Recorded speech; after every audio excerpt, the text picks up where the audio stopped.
possible. This impacting both the embassy and the US consulate in the city of Erbil. The State Department citing, quote, a serious threat, although there are no further details. It comes amid rising tensions with Iran. The US has said it's detected threats from Iranian forces, a claim Iran dismisses as psychological warfare.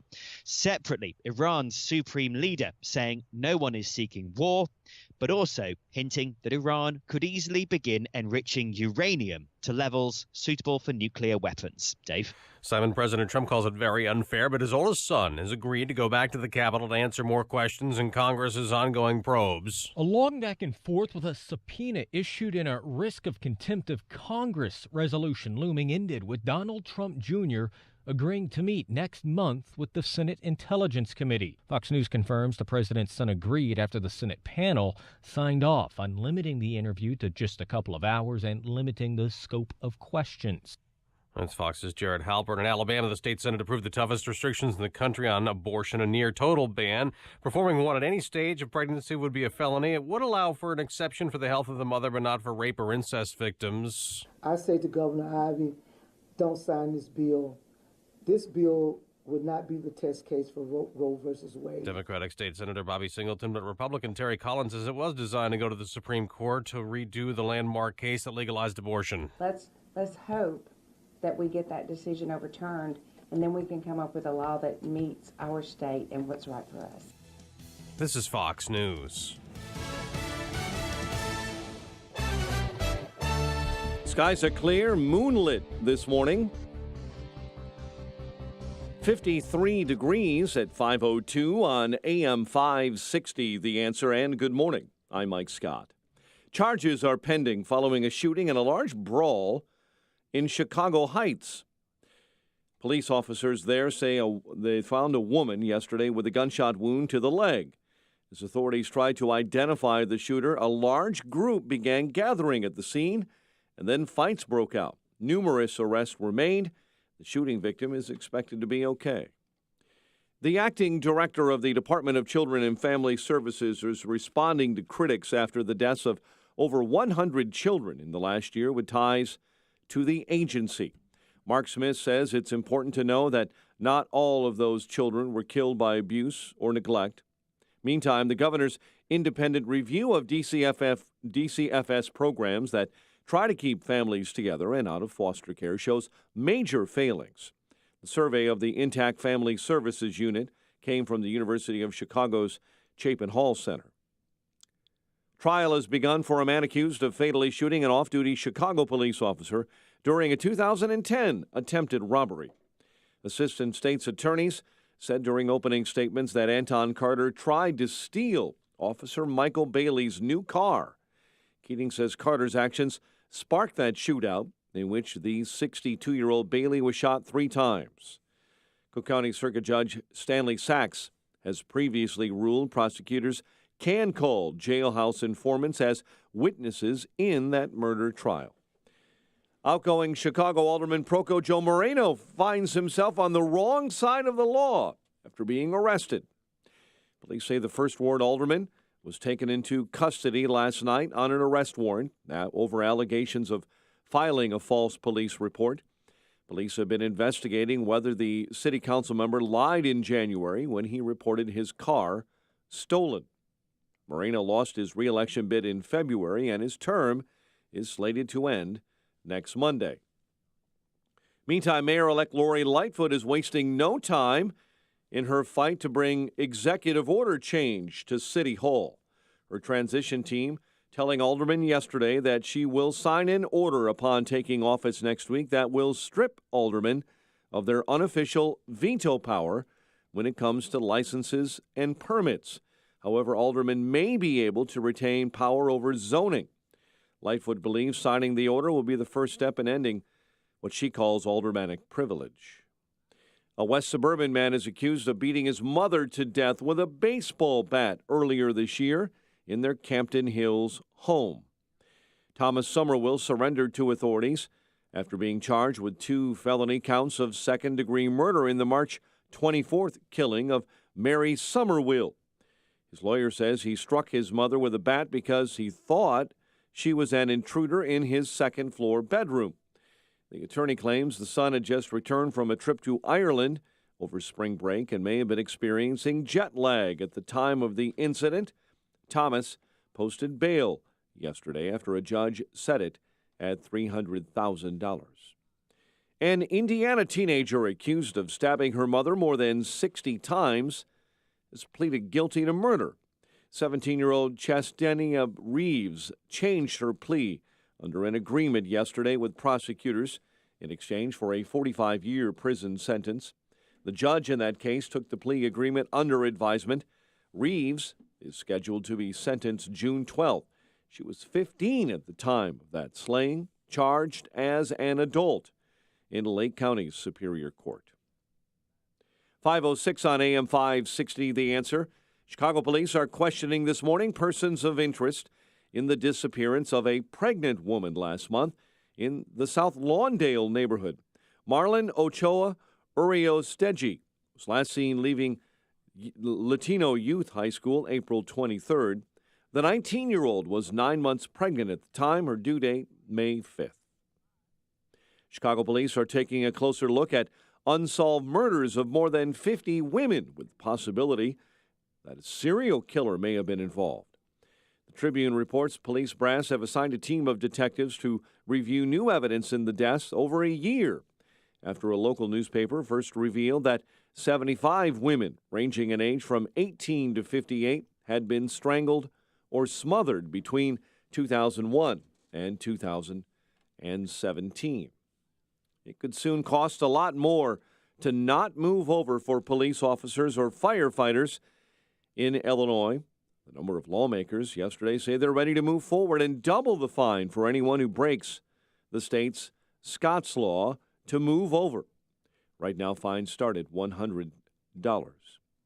There's a chance those who don't get to see the northern lights very often will be able to do so today or tomorrow. The National Oceanic Atmospheric Administration says due to plasma eruptions on the sun, the aurora borealis may be visible across parts of Montana, Dakotas, Pennsylvania, Iowa, Minnesota, Wisconsin, and for us, right here in northern Illinois. Michigan may get some northern lights, as well as New England.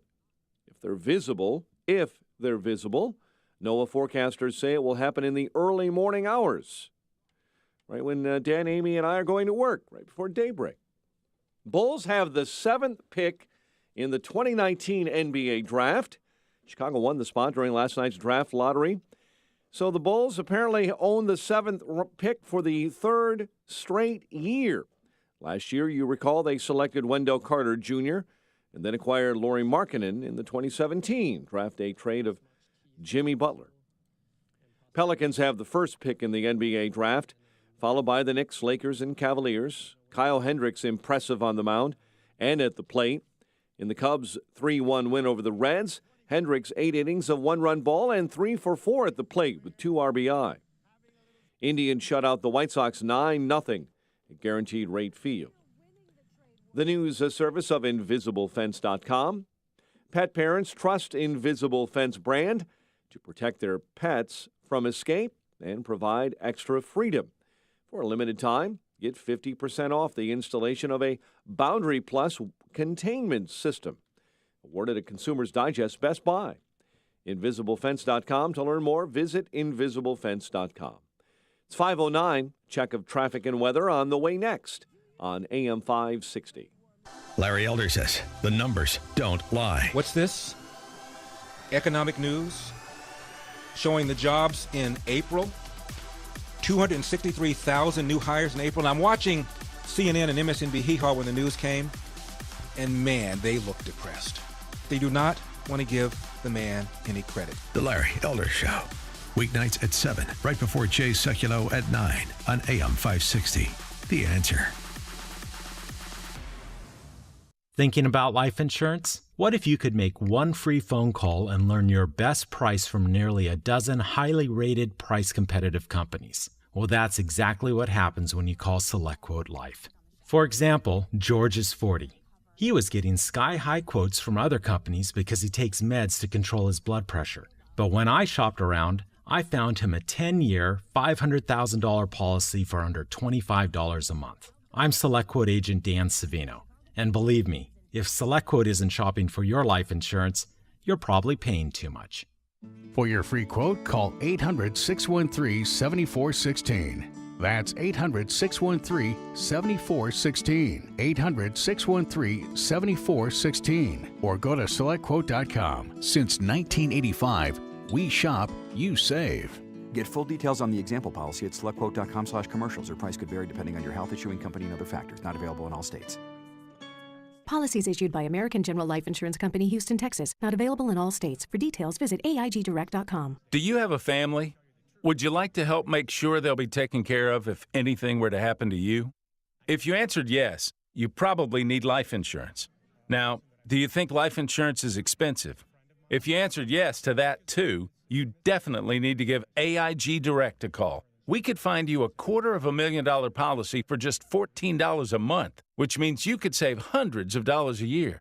Call us now for a free, no-obligation quote. 1-800-700-1368. Since 1995, we've helped millions of people find out if they could save up to 70% on their term life insurance. See how affordably we can help you protect your family. Call AIG Direct now for your free quote. 1-800-700-1368. You could save up to 70%. That's 1-800-700-1368. 1-800-700-1368. You work hard. You know what it takes to succeed. Now it's time to put your experience to work and launch your business. For a limited time, Express Employment Professionals will give you $25,000 to open your franchise. Get to know Express. Visit expressfranchising.com today.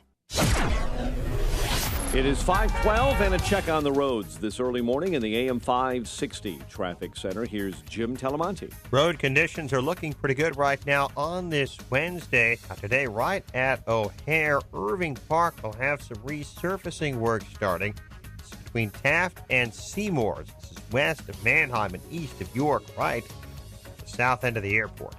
Edens looks good right now, Kennedy. No delays to report. Inbound, the exit to southbound Cumberland is closed. Should be reopening shortly. Express lanes are open inbound. Ramp from the inbound Stevenson to the inbound Ryan is set to reopen. Outbound Ryan, there's work 87th split. The 3 right lanes, still 6 this morning. There's some construction on the Tri-State Tollway southbound, 22 and Lake Cook. That's traffic. I'm Jim Talamonte. On AM 560, The Answer. Chicago's Morning Answer is next. Your official Chicagoland weather forecast from the 1-hour heating and air conditioning weather center and meteorologist Steve Williams. Today, clouds and sun, the high 75. It'll be partly cloudy tonight, low 55.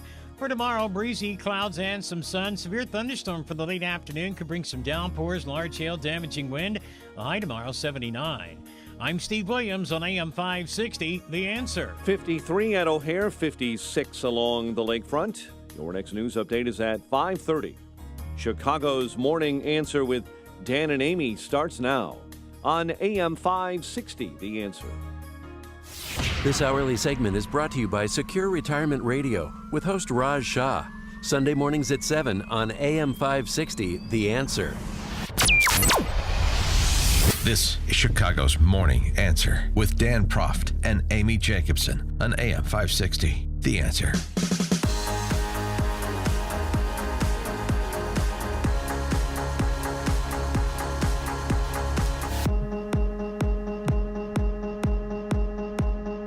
Top of the morning, Dan and Amy, and to paraphrase General Russell Honore, remember him?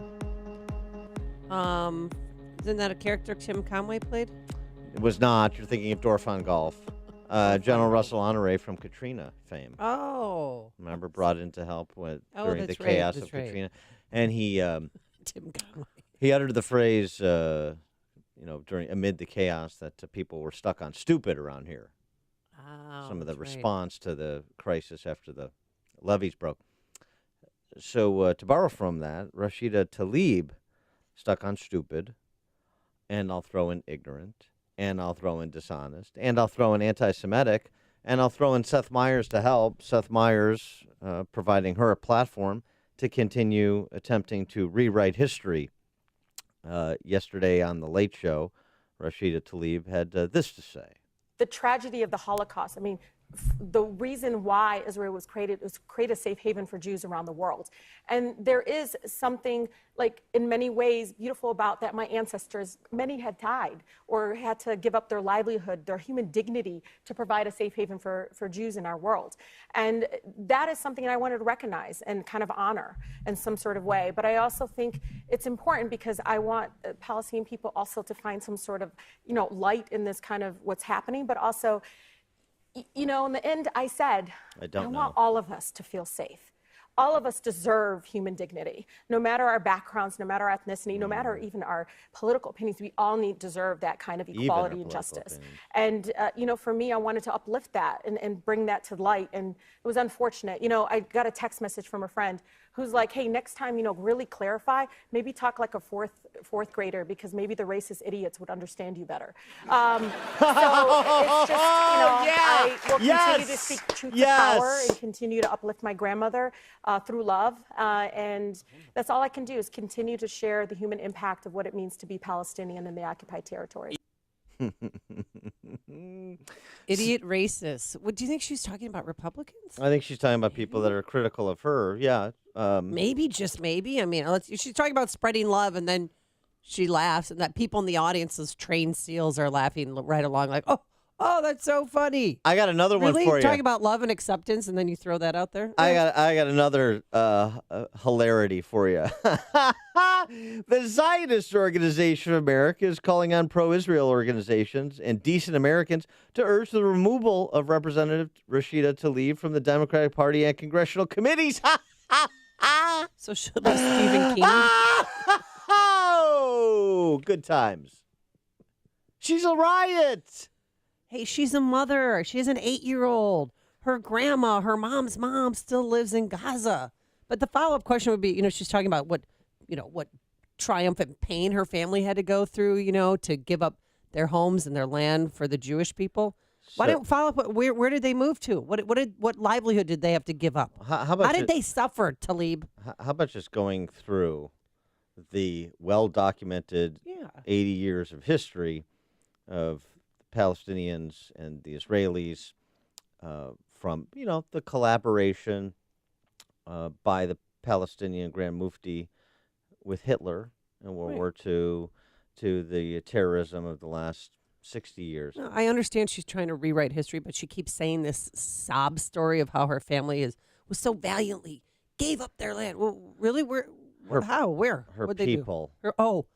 The people. Okay. Seth Meyers knows that she's telling lies. He knows by this follow-up question. He didn't have the guts to press the issue. But he sort of attempted to sort of gently inquire as to whether everything she's saying is exactly historically true. Listen to this. Okay. I think there was a good faith argument that maybe your history was not in alignment with everyone else, and like the truth. I mean, do you feel like there's a way to talk about the history of that part of the world that people here in this country that maybe don't fully understand it could grasp it more? Absolutely. I mean, I think for me, I grew up in the most beautiful, blackest city in the world, in the country, which is the city of Detroit. And every corner is a reminder of the civil rights movement. And I, through my African-American teachers, through my, I call my black mothers on the block I grew up in, they, constantly told me about the pain of oppression. They taught me about the history of segregation and feeling less than and dehumanized because they were black in America. And a lot of that lens that I bring to this issue, and that's how I talk about it. The fact that, we are dehumanizing a whole community to uplift others, but I don't think that's truly going to keep anybody safe. It's truly not going to lead towards peace and equality and justice. And you have to, when you look at this issue, come from a place of values. People want to go ahead and jump and choose sides. No, come from a place of values, because by the end, you will choose the right side of history when you do that. Yes, right. I have no idea what she said. She was asked about the history she's trying to rewrite, and she talked about the Black Civil Rights Movement. Black mom. She's a black mom. It's important what she said. She's comparing the Palestinians to black Americans subjugated by the Jim Crow laws. That's what she's doing. And she's saying oppressing some people to uplift others, that's not going to work. She's saying Israelis are oppressing Palestinians, and that's not what's going to work, and that's not going to work. That's what she's saying. So what do you think about that comparison? I don't know if anybody else has picked up on it yet. Probably not, with maybe the exception of David Harsanyi over at the Federalist, who's been on this. I mean, Tlaib's, he had a great line the other day, mentioned in his piece. Basically, the whole story of the Holocaust is about Palestinian suffering, according to Rashida Tlaib. Right. He also notes in his follow-up piece after her appearance on Seth Meyers, the same day Rashida Tlaib was complaining via her 500,000 follower Twitter account that powerful forces were trying to silence her, she appeared on the Late Night Show with Seth Meyers. Right.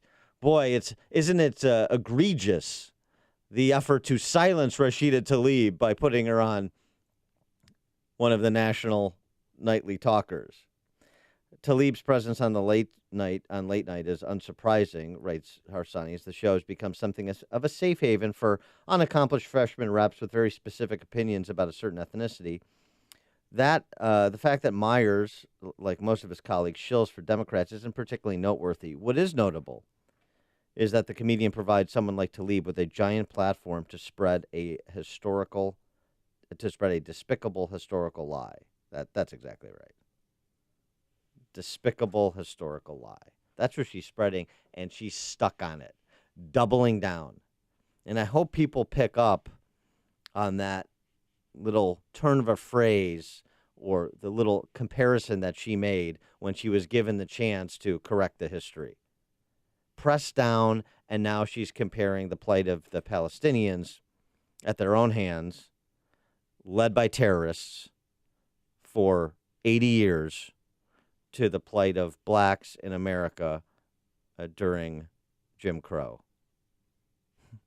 Hey, Democrats, black Democrats, you find that comparison persuasive, compelling, historically fair? Rashida Tlaib, Ilhan Omar, Ocasio-Cortez, I don't care who's running for president, that's your 21st century, at least your 2019, 2020 Democrat Socialist Party. No, this is Chicago's Morning Answer. Morning Answer on AM 560. The Answer. I'm Angela Arenella, buyer for toys at Party City. I have 2 little girls. I'm working to show them that women can work and still be moms. They think actually I'm kind of cool because I buy toys. What am I working for? I'm working to make kids happy. There's really no better feeling than that. At ADP, we're designing a better way to work so you can achieve what you're working for. HR, talent, time, benefits, and payroll, informed by data and designed for people. Learn more at design.adp.com. Liberty Mutual Insurance presents And Doug. If I don't find the right car insurance for me, I might just give up. Did someone just say, if I don't find the right car insurance for me, I might just give up? Ma'am, what if my partner, this wild emu, and I told you that Liberty Mutual customizes your car insurance, so you only pay for what you need? I'd say sign me up for Liberty Mutual. And also, your emu is eating my tire. Limu! No. Only pay for what you need at LibertyMutual.com. Liberty, liberty, liberty, liberty. Underwritten by Liberty Mutual Insurance Company and affiliates. Equal housing insurer. State laws apply.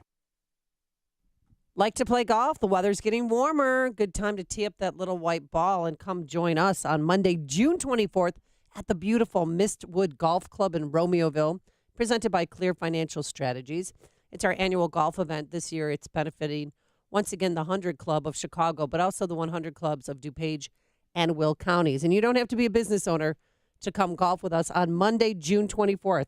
Call 312-363-6680 to reserve your foursome or your twosome. Or if you're single, that's all right. 312-363-6680. If you're single, we'll shove you in a cart. Anyway, and also, too, if you're a business owner or do make the marketing decisions for your company, we still have the Business Benefactor Program. You purchase a foursome for $1,196. And as a way of saying thank you, we give you 25 60-second commercials to promote your business. Folks, it's a $3,000 value. Yours for only $1,196. So call 312-363-6680. That's 312-363-6680. And we'll see you Monday, June 24th. Hi, I'm Tom Sadeka, President and CEO of Precision Payroll of America. We're the 35-year-old company whose first employee and first client are still working together. We have so many wonderful clients, but with me today is someone very special. Hi, I'm Charlie Kirk, founder of Turning Point USA. We are a nonprofit student organization battling the bias and indoctrination in America's high schools and colleges every day. We are on over 1,000 campuses and continue to grow. Precision Payroll has been there since day one and has helped us immensely as we grew to a truly national organization. No one in the business is better than Precision Payroll. Thank you, Tom. Thank you, Charlie. What you're doing is so important. To learn more and help, go to tpusa.com. That's tpusa.com. And for your business, let Precision Payroll make a difference for you. Call Tom at 630-242-1507. That's 630-242-1507 or online at precisionpayroll.com. Thank you, Charlie. One of the most frustrating aspects of running a business is dealing with technology. It's wonderful when it's working, but what about when it's not?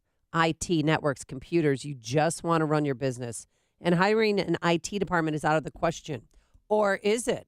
Listen up, for just $795 a month, you can eliminate the hassle of IT and computer issues with Turnkey IT. It'll be like having your own in-house IT department, but better. Turnkey makes it happen. They make it secure. They make it smart. You'll be set up for success, and with all those technical issues that really can overwhelm a business.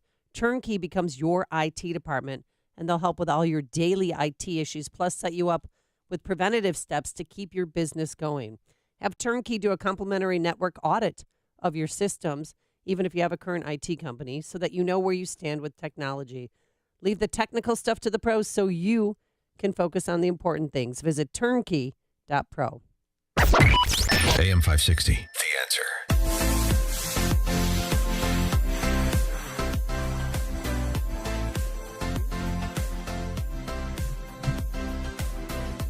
Dan and Amy, good morning. And let's go to the phone lines. We're talking about Rashida Tlaib being stuck on stupid on Late Night with Seth Meyers, doubling down on the ignorant, ahistorical things she said in the podcast, the Skullduggery podcast that made the rounds. Jim in Crown Point, you're on Chicago's Morning Answer. Well, you know, the sad truth is in the Arab world, nobody would take the Palestinians in. They were on their own. You know, when you stand up for someone, you better know that the story you're supporting is true. Seth Meyers made himself look like a fool. Here he's defending someone that's a liar. But, you know, this is how it is. And, you know, the Smollett deal, all this stuff, it boils down to the average person doesn't want to hear any of this. They're tired of it. De Niro coming out and swearing at the president. He gets minimized in my eyes. I will never watch that guy do anything again. They don't realize that this is a political deal. In 4 years, it could totally change. Why are you sticking your neck out for, number one, politicians that don't care about you? They just use you and throw you away. So this whole thing is totally stupid. And a word of advice to all these people, just shut up and let all this stuff run its course. Don't get involved because it just wrecks your career. All right, thanks for the call, Jim. A good time to start boycotting Robert De Niro when he's making movies at the end of his career like The Intern. So you're not going to miss out on any good Robert De Niro movies. You don't have to worry about that. That was a bad one. The Tlaib thing, though, it really is remarkable. What Jim just said, something to put an exclamation point on. Palestinians were offered more rights by Zionists, by Jews, than any Arab ruler ever bestowed on them. And they rejected that because they want to, the leadership, the stated position, Hamas, they want to eliminate Jews from the face of the earth. They want to exterminate Jews. Right. And Myers, another thing that he did in that interview, which bears noting, is he used the euphemism, and Harsanyi points this out in his piece too, critical of Israel. You bet, critical of Israel, quote unquote. That is a euphemism for destroy the Jewish state. And that's Rashida Tlaib's political position. If she wants to take that political position, well, that's fine. I mean, it's not fine, but she can take it. But let's understand what her position is. Let's be real specific about it. Because you have people still rallying to her defense, not just the leadership of the House Democrat Oh, Nancy Pelosi, who said that we should apologize to Tlaib. It's remarkable. What is she thinking? Talking Points memo, Josh Marshall, one of the leftist flacks inside the Beltway. The attacks on Tlaib are dishonest and disgraceful. The only thing that was a bit unfair was suggesting the calming feeling phrase she used about the Holocaust was a calming feeling about the Holocaust rather than about her invented history of what Palestinians did to provide safe havens for the Jews. Yeah, that they gave up their livelihood, their land, and their human dignity to provide a safe haven for Jews in our world. It really is something to behold, to watch her get away with. I mean, in large measure, at least in the mainstream press, the entertainment appendage of the D.C. press corps, to get away with, to watch her get away with not only virulent anti-Semitism, but also just inventing a history that, never occurred. Right, Thus the term invented. She has 500,000 followers, and some kids follow her, and they're hearing this, and if they're not learning this in school, what really happened, they're believing her bull jive. And where's Jan Schakowsky? And where's the other Jewish lawmakers? I don't care if you're Democrat or Republican that are coming forward to denounce what she said, to set her straight. Those kids. She's a freshman congresswoman. Those she kids. needs to be herded in. Those kids not learning in school will one day wind up in the Seth Meyers studio audience. Coming up on Chicago's Morning Answer, there is a God. Alderman Proco Joe Moreno has been arrested. But first, let's get into the newsroom. Here's Mike Scott. 53 and clear skies this morning on AM 560. The Answer. Alabama State Senate passing the strongest pro-life bill in the nation, one that would ban nearly all abortions. Democrat Minority Leader Bobby Singleton is pleading, he says, with the governor, Kay Ivey, to reject that bill. I say to Governor Ivey, don't sign this bill. This bill would not be the test case for Roe versus Wade. The measure makes abortions illegal except to prevent serious health risks to some pregnant women. The U.S. is ordering all non-emergency personnel to leave Iraq immediately. Move comes one day after the Defense Department warned about a possible threat to Americans in Iraq from Iranian-backed forces as tensions rise between Washington and Tehran. The president yesterday in Louisiana saying the U.S. is moving to be the energy superpower of the world. You are not only making our nation wealthier, but you are making America safer by building a future of American energy independence. Speaking to workers at a liquefied natural gas facility yesterday, the president says the U.S. is far less reliant on foreign energy sources. 2 suspects accused in the recent shooting at a Colorado STEM high school are expected in court today. 18-year-old Devin Erickson and an underage girl are being held on multiple counts in that case. Officials in southeast Alaska say the bodies of 2 who went missing after a pair of float planes collided in midair have been found. That brings the total number of those who have died in the crash near Ketchikan to 6. Charges are pending after a large brawl in Chicago Heights. Police say officers found a woman yesterday with a gunshot wound to her leg. As authorities tried to identify the shooter, another large group gathered and began fighting. Numerous arrests were made. The shooting victim is expected to be okay. Outgoing Chicago Alderman Proco Joe Moreno found himself on the wrong side of the law yesterday after being arrested. Police say the First Ward alderman was taken into custody last night on an arrest warrant over allegations of filing a false police report. And a New York City lawmaker this morning wants Major League Baseball to change its rain delay policies for the entire league, not just New York. Brooklyn Councilman Justin Brandon is writing letters, including to Major League Baseball Commissioner Rob Manfred. He's proposing a law that says if a rain delay pushes the start of a game back by more than an hour, the game should be immediately called off. Brandon says it will help make sure fans don't stand around for hours waiting for a baseball game that never happens. Pelicans have the first pick in the 2019 NBA draft after winning the draft lottery. The Bulls will pick 7th. Cubs 3-1 winners over the Reds in Cincinnati. 5:34 and a check of traffic and weather on the way next on AM 560. Do you own or run a thriving business in the Chicagoland area? Have you overcome obstacles to make your business what it is today? If that's your business, then AM 560 wants to tell your story on the AM 560 Business Tour, presented by Signature Bank. Chicago's Morning Answer with Dan Proft and Amy Jacobson will be broadcasting live from businesses all around Chicagoland, telling success stories of thriving, successful businesses. Hey, if that's you, tell us about it. Visit 560theanswer.com/business and submit your information. That's 560theanswer.com/business. Hey everyone, Ken here. For 2 years now, you've heard Carrie and I use metaphors to test to see if you think your home or your business could use a revenue shot in the backside. Today, because of our new website, I can be a little bit more direct. Income Store has 2 doors. If you have more time than money, you're going to live under door number 1.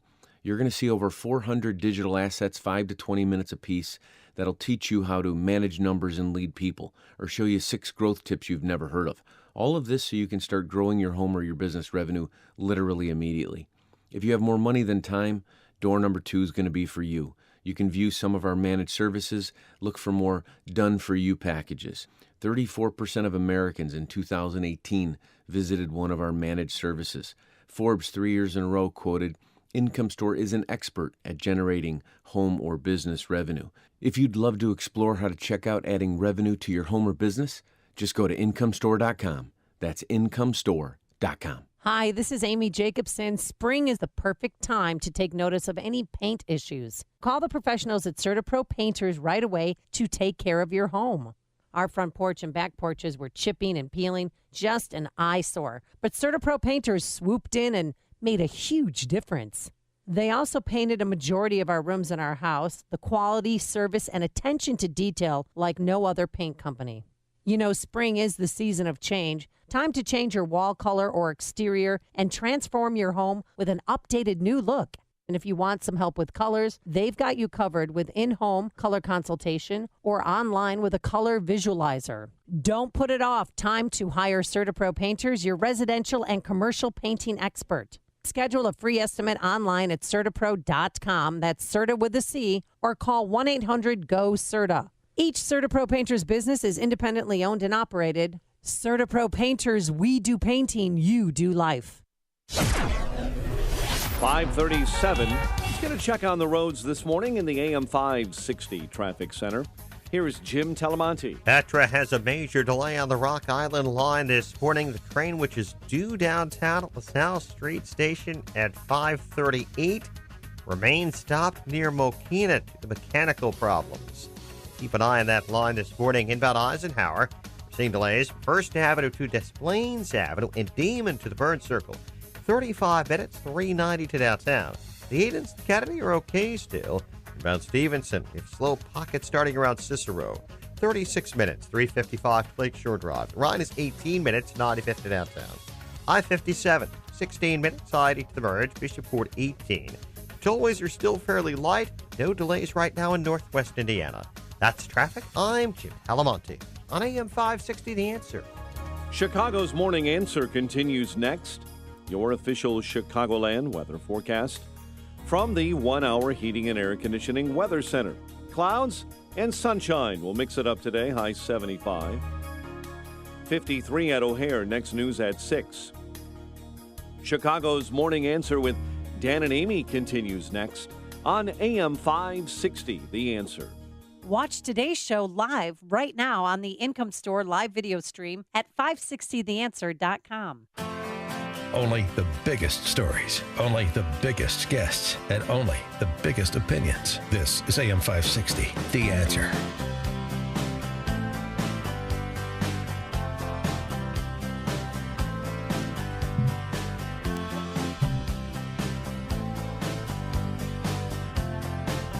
Top of the morning, Dan and Amy. President Trump in Louisiana at an LNG facility, as Mike Scott reported. LNG, Amy. Think energy. Think liquefied natural gas. That's right, liquefied natural gas. Yeah. And he took time out talking about the economy and talking about energy policy to talk about the field he's facing in 2020. Does he get anybody have a new nickname yet? He no new nicknames, but he certainly wasn't particularly complimentary. He also, before he got there, had a media avail. Do we have Trump? Here's Trump at the LNG facility. So the economy is doing very well by every measure. We're having probably the greatest economy that we've had anywhere, anytime in the history of our country. We're having a little squabble with China because we've been treated very unfairly for many, many decades, for actually a long time. And it should have been handled a long time ago, and it wasn't, and we'll handle it now. I think it's going to turn out extremely well. We're in a very strong position. We are the piggy bank that everybody likes to take advantage of or take from, and we can't let that happen anymore. We've been losing for many years anywhere from $300 billion to $500 billion a year with China and trade with China. We can't let that happen. The relationship I have with President Xi is extraordinary. It's really very good, but he's for China and I'm for the USA, and it's very simple. That was, of course, Trump at the Mediaville before he flew down to Louisiana to visit that LNG facility. We'll get to that in a minute. He continued about this little squabble. Yeah, it's just a little squabble. As he calls the trade war ongoing with China. We always win. We always win. I like that. You know what? That was effective, though, because a reporter had asked him, you think we're winning? And he said, yeah. And then he looked straight at her. We always win. And I mean, now he's threatening to slap more tariffs on China. And I finally found a farmer, Dan, for you, who is actually supporting President Trump, voted for him, and realizes that something has to be done. What President Trump is doing should have been done 15 or 20 years ago. Then it would have been an easy fix. As a farmer, I've been beat up for a year. Make sure that there is a good, solid agreement that will help me in the future. Supported Trump is still going to support him in 2020 because he believes that something has to be done because farmers have been robbed for years. Yeah, okay. Well, he's also committed to continuing to prop up farmers during these times of increasing the prices and thus decreasing the market opportunities for their goods. This is a bit complicated, but it's not complicated. I say again, it's just work the logic of the position, please.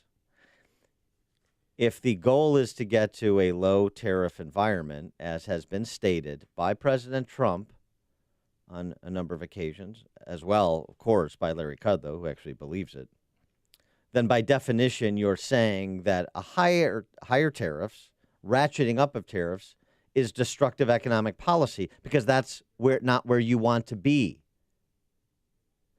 So the question is, I guess, how much punishment are you willing to endure? How much punishment makes sense? And is this a way to get China to heal in some material way that's enforceable? Well, I think those are open questions. But Tyler Cohen, who is very much a free trader, he writes, China loses more from this trade war. It's vulnerable because it's a much poorer country with more fragile political institutions. Well, that's right. There's no question it's a poorer country. There's no question, as any closed society run by communists has more fragile political institutions than does America. He, however, does not contest the fact that I've stated here, which has been protested by some, sort of like protesting the sun setting in the West, the tariffs have translated into higher prices for U.S. consumers. That's fact. What Cohen goes on to offer, though, is that there are other relevant variables for the longer run. No final long-run estimates are possible right now, but it is quite plausible that China will bear the larger costs here, not the United States. Another risk for China is this. As its access to U.S. markets becomes more difficult, China may be tempted to look to Europe. It remains to be seen whether the European Union will adopt additional protectionist measures, but China must consider that possibility is more than zero, particularly given sort of the protectionist disposition of many of those EU leaders. So China is in a complicated situation as well, there's no question. But this is not to say that there is no price being paid by the U.S., and it's not also to say that there's any clear path to a better environment in the short term. So this is the rub. And this is why, again, Don Boudreaux, we had on the show yesterday, from George Mason, argues to bring the case to the WTO and outline China's unfair trade practices. I prefer just to be preemptively free trade and get to a low tariff environment by eliminating tariffs. Yeah. Wouldn't it be the ideal goal is to have no tariffs at all? Larry Kudlow would agree with that. Art Laffer would agree with that. Here's the other thing. This is an interesting piece in the Wall Street Journal. You know, going to the WTO is not without danger. We have had protectionist trade policies in this country forever. This is just accentuating those bad practices. James Baucus has a piece in the Wall Street Journal. He's a professor at the University of Central Florida as well and a scholar at the Cato Institute. And he outlines some of America's quote-unquote abusive trade practices, at least as it pertains to a WTO consideration. President Trump, he writes, and U.S. Trade Rep Lighthizer are right, trade deal with China must end the market distortions of Beijing's illegal, often invisible subsidies, which allow state-owned enterprises and other Chinese companies to secure an unfair advantage. That's true. That does happen, in addition to China's other trade crimes. But tariffs won't achieve that goal. The administration should offer to end America's own unfair trade practices, which discriminate against an array of imported Chinese products. Anti-dumping and other trade remedies that increase tariffs on imports have soared under the Trump administration, and Chinese products have been the target in about 40% of those investigations. Products affected include everything from aluminum alloy, silk ribbons and rubber bands, to most recently, metal file cabinets and ceramic tile. The U.S. imposes higher anti-dumping duties on China than any other country, and those duties have increased over time, particularly as they've been imposed together with duties countering Chinese subsidies. Relief from the burden of this recent surge of trade remedies is at the top of China's agenda. Some of the trade remedies are legitimate under WTO rules. Others, however, reflect considerable influence of American administrative outcomes of trade-challenged U.S. industries. And this is an example of crony capitalism. I mean, it is. So, if you think this is a good idea, if you think this is a good economic policy, the tariffs on washing machines, $800,000 American consumers paid per job saved. The steel tariffs, $900,000 per job created or saved. That make economic sense to you?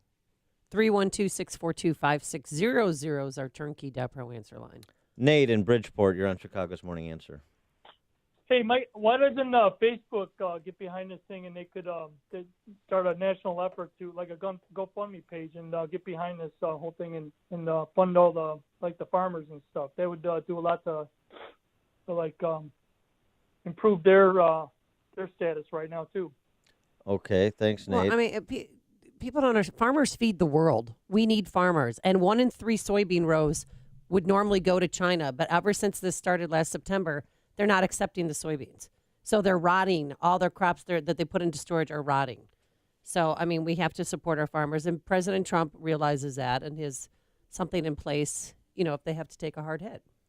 The $15 billion package that he has for farmers, if it needs to be implemented, is there for them. Yeah, although, again, there's all sorts of farm subsidies. Right. And that, too, is crony capitalism. I'm sorry. Oil company subsidies, crony capitalism. Don't like it. I don't want the government putting its finger on the scale for any business or against any business. Yeah, but it's oil and it's food. We need food. We need oil. And so, what does that mean? Does that mean if we don't subsidize it? If they're not subsidized and something catastrophic happens, we need to eat food and we need oil to obviously move commerce around. So there's no market incentive for farmers to grow food if it's not subsidized by the federal government? There'd be no food if not for federal government subsidies. No, I'm just saying, if they have a bad year, if they have a bad, there's a catastrophic weather occurrence, their whole crop gets wiped out. They need to be subsidized. That's why you have. Excuse me. That's why you have crop insurance. When the Jiffy Lube down the street has a bad year, does he get subsidized? I mean, this is the same thing we talked about with the bailouts during the Great Recession. Some are allowed to fail. Some are too big to fail. Somebody has a bad year, the federal government steps in and props them up. Somebody else doesn't, and the federal government doesn't. That's the system you want? You want that mercantilist system? You want a small group of people deciding who wins and who loses, who's insulated from competition and who isn't, who can fail and who cannot succeed. You want those politicians in D.C. or Springfield or the city of Chicago, you want those making the decisions over other people's livelihoods. Is that what you want? I don't. I want the rules of the game to be laid out. I want enforcement mechanisms for bad acts, criminal acts like the commission of fraud, which, by the way, China is guilty of course, in addition to theft. Yes, I understand. And I want the one institution that has a monopoly of force, that would be government, not to erect barriers to entry to protect any industry and not to punish American consumers and not to favor one business within a particular sector over another or one sector over another. Who the hell are they? What is it that you think they know more so than the voluntary exchange of goods and services between consenting parties in a free economy? Is it government, the vanguard class that shall issue diktats about how we interact with one another, that will produce the best outcomes? That's the most moral way and efficient way to organize a society? Or is it that voluntary exchange model that I suggested? It's a real simple question. And it's never going to be pure, but the question is, which path are you down? Are you down the road to serfdom? Or are you down the road to freedom? Which path do you want to go down? That's the operative question in all of these discussions. Scott in Aurora. Yeah, I just wanted to bring up, I was just listening while I was on hold what you were saying, and it made a lot of sense. The only thing with that is I think if the Chinese want to use the farmers as the pawns, is there any way could we use the tariffs that we are imposing on their goods to put towards the farmers? Because I think with them using the farmers as pawns, that they are going towards the Trump voters. The Chinese are going towards the Trump voters, the people that they know are going to vote for Trump, and I think they're trying to make them mad against Trump so he's not voted back in. It's hard to make my point, but do you understand what I'm saying? No, yeah, and we talked about that yesterday. They're targeting, furniture, corn, wheat, soybeans. Those are products from states that voted for Trump. Yes, North Carolina, South Carolina, where the furniture king is. Thanks for the call, Scott. So here's the thing. The Chinese government is not paying tariffs, not paying taxes to the U.S. government. That's not how it works. The consumers are paying. American companies are paying, effectively. So, I mean, but to your point, Trump has already said he's going to do that. He's going to use federal dollars to provide additional subsidies to farmers, subsidies or additional subsidies depending on the particular case. So, yeah, that's going to happen. Andy in El Paso, Illinois. Hi, good morning, Ken and Amy. Great talking to you. Thanks for Morning. calling. So, you're welcome. I live downstate, grew up on a farm, still farm, heading to a job that is very connected to agriculture. And you're not quite accurate on your outlook on subsidies. Okay. Would we prefer not to have any subsidies? Sure, it'd be nice. But if you want to continue to have food, the unfortunate reality is there needs to be, unfortunately, some sort of subsidies for the farmers. The reason I say this, do you know why milk is $2.99 in the store? It's because of subsidies. If it wasn't for subsidies, you'd be $6-8 a gallon of milk. Okay, that's just one example. You were talking about the government having their thumb on the balance of the scale. Well, unfortunately, there too, they are in some ways very connected to the marketplace. Yes. Or, you're talking about free markets and so on and so forth. Think of all the different commodities and I'm going to use cars as a commodity because they kind of are, but cars and other products and goods that are manufactured by corporations and companies. And then you look at the farming community. The farmers are the only ones where the goods are traded in a public forum and the prices for their raw goods are known. The government actually puts out reports late midsummer on how many acres of each were being planted. Yes, and I'm all for there. Andy. I'm all for the exchanges. The argument about the price of milk. Well, I mean, again, you could make that argument about just virtually any other product. I mean, you can make this is the same thing with college loans, for example. What you subsidize, you get more of, right? We know this.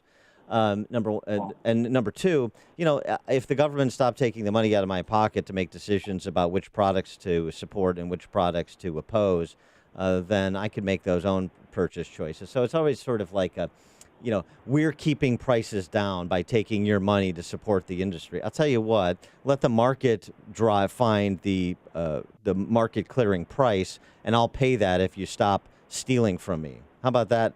How about that conversation? How about that setup? I don't disagree with that. Trust me, as I stated earlier, we would be happy not to have subsidies. Okay. But give us open free market. Yes. Australia actually is opening up a new concept. We'll see how it goes. But that concept is the farmer, the actual producer of the raw product, is connecting directly to the processors, completely getting rid of all the middle industries in between, processors and the markets, et cetera, et cetera. Thanks. So far, it's early, but they're seeing a positive thing for the actual pricing and the farmers.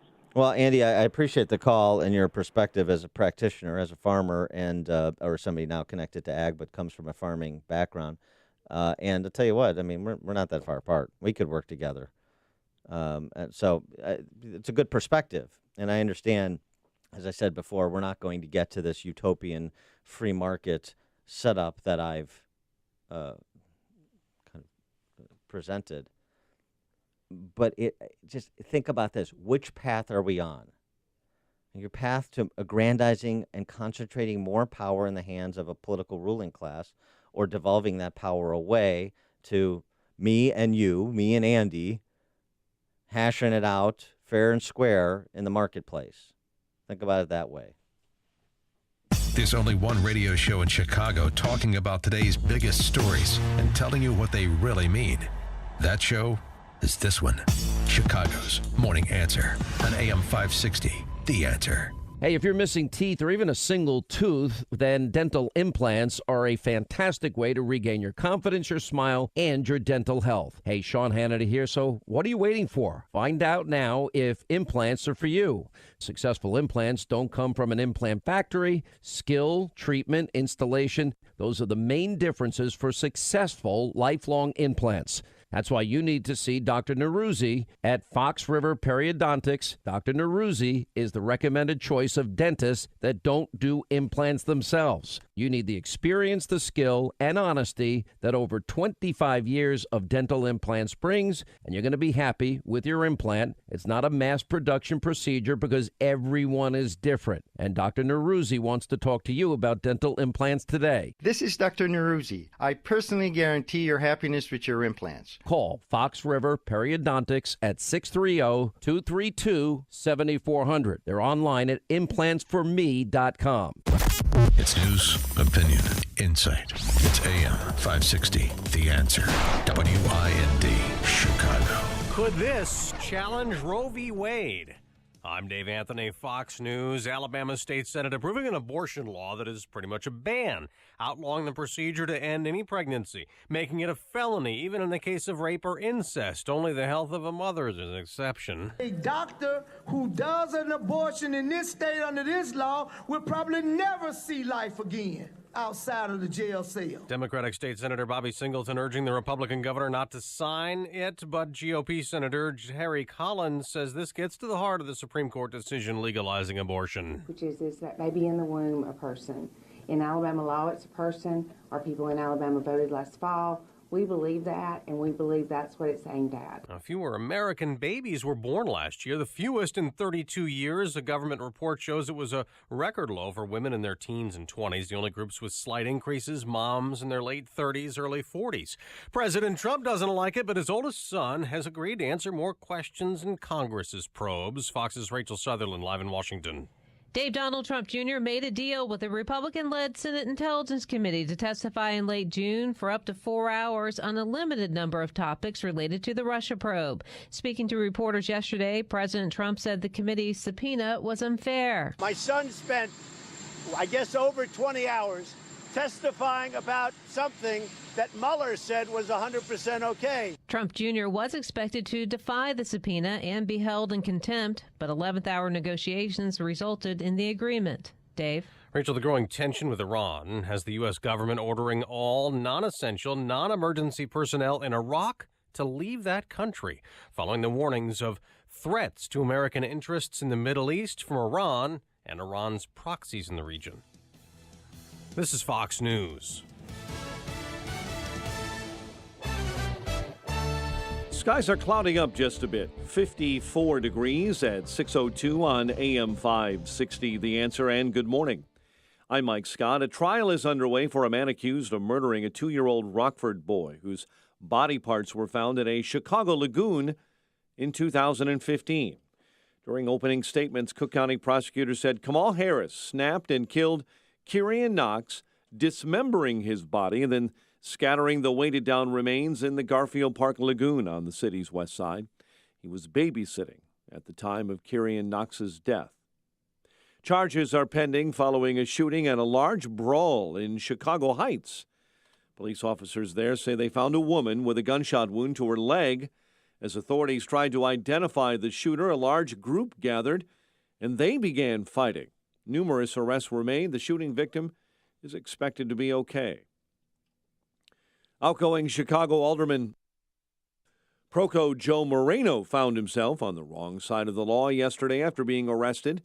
The First Ward Alderman was taken into custody last night on an arrest warrant over allegations of filing a false police report. Moreno, you may recall, lost his re-election bid in February. Mayor-elect Lori Lightfoot wasting no time and bringing her fight for change to City Hall. Her transition team met with aldermen yesterday saying she'll sign an executive order upon taking office next week that will strip aldermen of their unofficial veto power when it comes to ward licenses and permits. 15th Ward Alderman Ray Lopez is not happy about stripping their power. Job description is not what you want anymore, then she should just say we don't want aldermen, period. However, aldermen will retain some power over zoning. Lightfoot believes signing the order will be the first step in ending aldermanic privilege. Bulls will have the 7th pick in the 2019 NBA draft. Chicago won that spot during last night's draft lottery. Kyle Hendricks, impressive last night on the mound and at the plate in the Cubs' 3-1 win over the Reds. Hendricks tossing 8 innings of 1-run ball, going 3 for 4 with 2 RBI. Indians blanked the White Sox 9-0. Sky fell to the Indiana Fever. The news service of Express Services Incorporated. You work hard, you know what it takes to succeed. Now it's time to put your experience to work and launch your business. For a limited time, Express Employment Professionals will give you $25,000 to open your franchise. Get to know Express at expressfranchising.com today. A check of traffic and weather on the way next on AM 560. Dennis Prager explains the downfall of our society. Secularism produces knowledge, but not wisdom. Any secular people probably were raised religious, because the longer one is devoid of God and religion, the longer the generation span, the more foolish the human being becomes in virtually every instance. The Dennis Prager Show, weekdays at 11, right before Sean Hannity at 2 on AM 560. The Answer. Lawn lovers, run with us on a John Deere Z500 Series Z-Track mower, built to mow better, faster with an Excel Deep Mower Deck. Because whether you're up against the clock or a busy day, this zero-turn gets it done in almost no time at all. Nothing runs like a Deere. Run with us. Test drive a Z500 Series Z-Track mower at your John Deere dealer during the Take Your Turn sales event. We've all read some surprising online reviews, whether scoping out a spot for vacation or trying to find the best happy hour. So why should finding software for your business be any different? With over 850,000 software reviews, make an informed decision with Capterra. Capterra is the leading free online resource to help you find the best business software. From applicant tracking to workflow software, read reviews in over 700 categories from users just like you. Join the 4 million people that use Capterra each month. Find the right software today with Capterra. That's CAPTERRA.com/radio. Hi, this is Amy Jacobson. Spring is the perfect time to take notice of any paint issues. Call the professionals at CertaPro Painters right away to take care of your home. Our front porch and back porches were chipping and peeling, just an eyesore. But CertaPro Painters swooped in and made a huge difference. They also painted a majority of our rooms in our house, the quality, service, and attention to detail like no other paint company.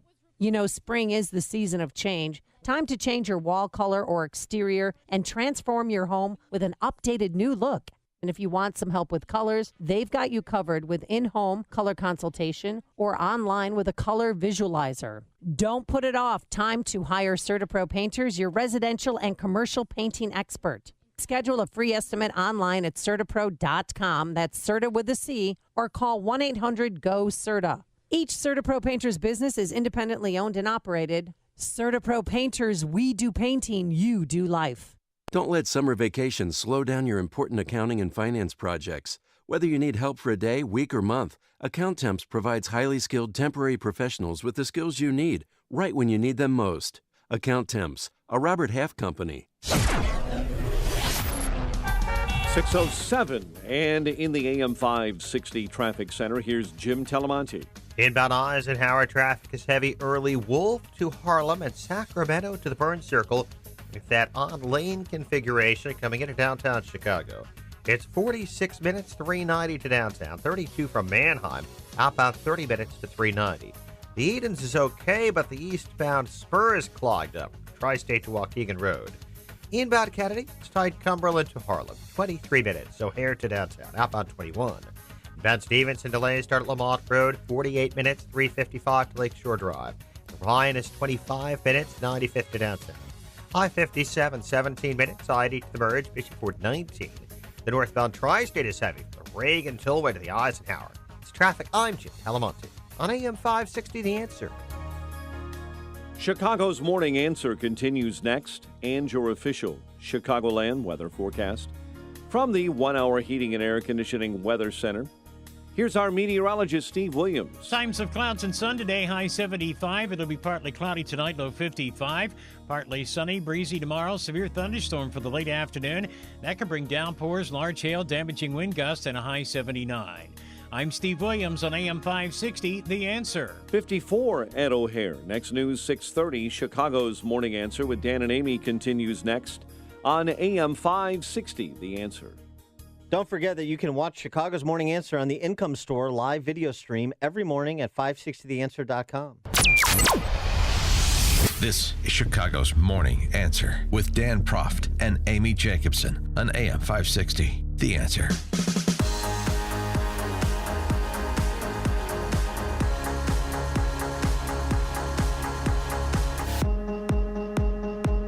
Top of the morning, Dan and Amy. One feudal lord was where he belongs, at least for a night.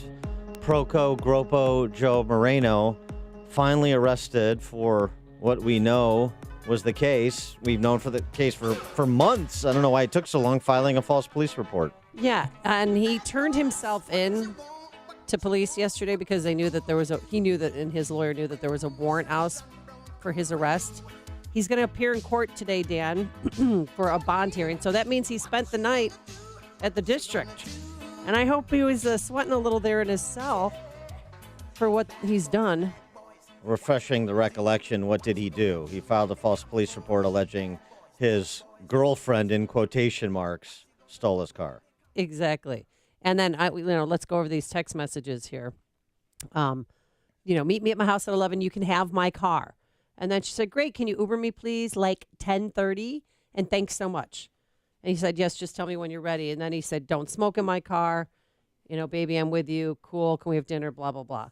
And then when she gets pulled over, because about 3 weeks after he filed this police report, it was a 2016 black Lexus that he leased.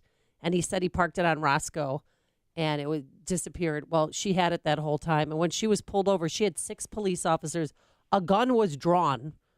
Okay, and she was crying and she fumbled, like showing them, look, he gave me the car. This is proof that he gave me the car. They still took her in. She spent the night in jail. Charges were eventually dropped, but this has been sitting there. And then I need my car back ASAP. It's my car. Tell them to call me ASAP and I'll explain.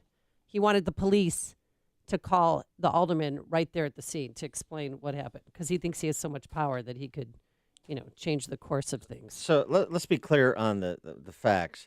He calls the police, alleges she stole the car, but there's evidence that indicates that he allowed her to borrow the car. So that's the definition of filing a false police report. I knowingly allowed her to borrow the car, then I call police saying she stole the car. Right. And when he called and filed that police report, he just thought that somebody had stolen the car off of the street in Roscoe Village. Now, some people thought that maybe he drank so much that he forgot that he lent her the car, but I'm not buying that. I don't know what is wrong with him, but clearly he's not sane, I don't think. And I think that they should have arrested him months ago. This is about a quarrel between him and his girlfriend, in quotation marks. You mean this woman? She's an insurance broker. She told me, I talked to her on the phone. She said that's what she does for a living. Sure she is. His girlfriend and him having a squabble, and he enlists police to turn the screws on her to show what a big shot he is. And he did so dishonestly, and that's called, it's called filing a false police report at minimum. And this is consistent with Gropo Joe's thuggish tenure as a feudal lord, which thankfully has come to an end or will next week.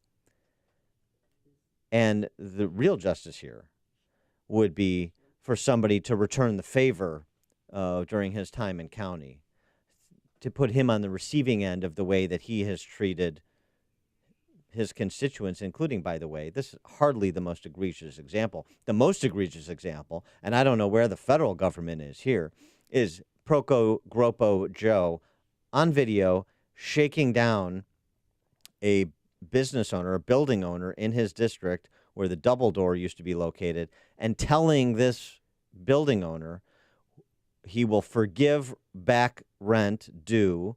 He will only charge this much because the double door owners are friends and donors of Proco Joe. Yeah. That building owner filed a civil rights suit in federal court pursuing Proco Gropo Joe, but there's been no legal action against him. He is on video shaking someone down. That is called extortion. And here it is. As long as I'm around, and I bet the next Alderman ever, nothing is going to happen in this building. Okay? So you're at, and by the way, when the leases are up there, since they're down zoning, you can't sign new leases for your tenants. So whenever those leases are up and those guys want to leave, and you want to sign a new lease with a new tenant, you're not going to be able to. I'm being upfront with you. I'm being honest with you. So it's going to be an empty building with no income for you or your family. End of conversation. And he always does that. End of conversation. He ends it that way every time. And I am so sick of this, Maura. I am so sick of this. I don't even know if I could say the B word. about him, but I am so glad that he got what he deserved. Well, he hasn't gotten anything that he deserved yet. The fact that he's spending the night in jail, Dan, for me is just feels good inside. Is that bad? I want more. I want more because what you hear there is a mafioso shaking down a building owner. And what a he does it on camera. I mean, this guy's sick. And the question, too, is Cook County State's Attorney Kim Foxx trying to save face here? Because before I had heard from somebody in her office that it was too political. She was scared to press the button on this one to go and arrest him.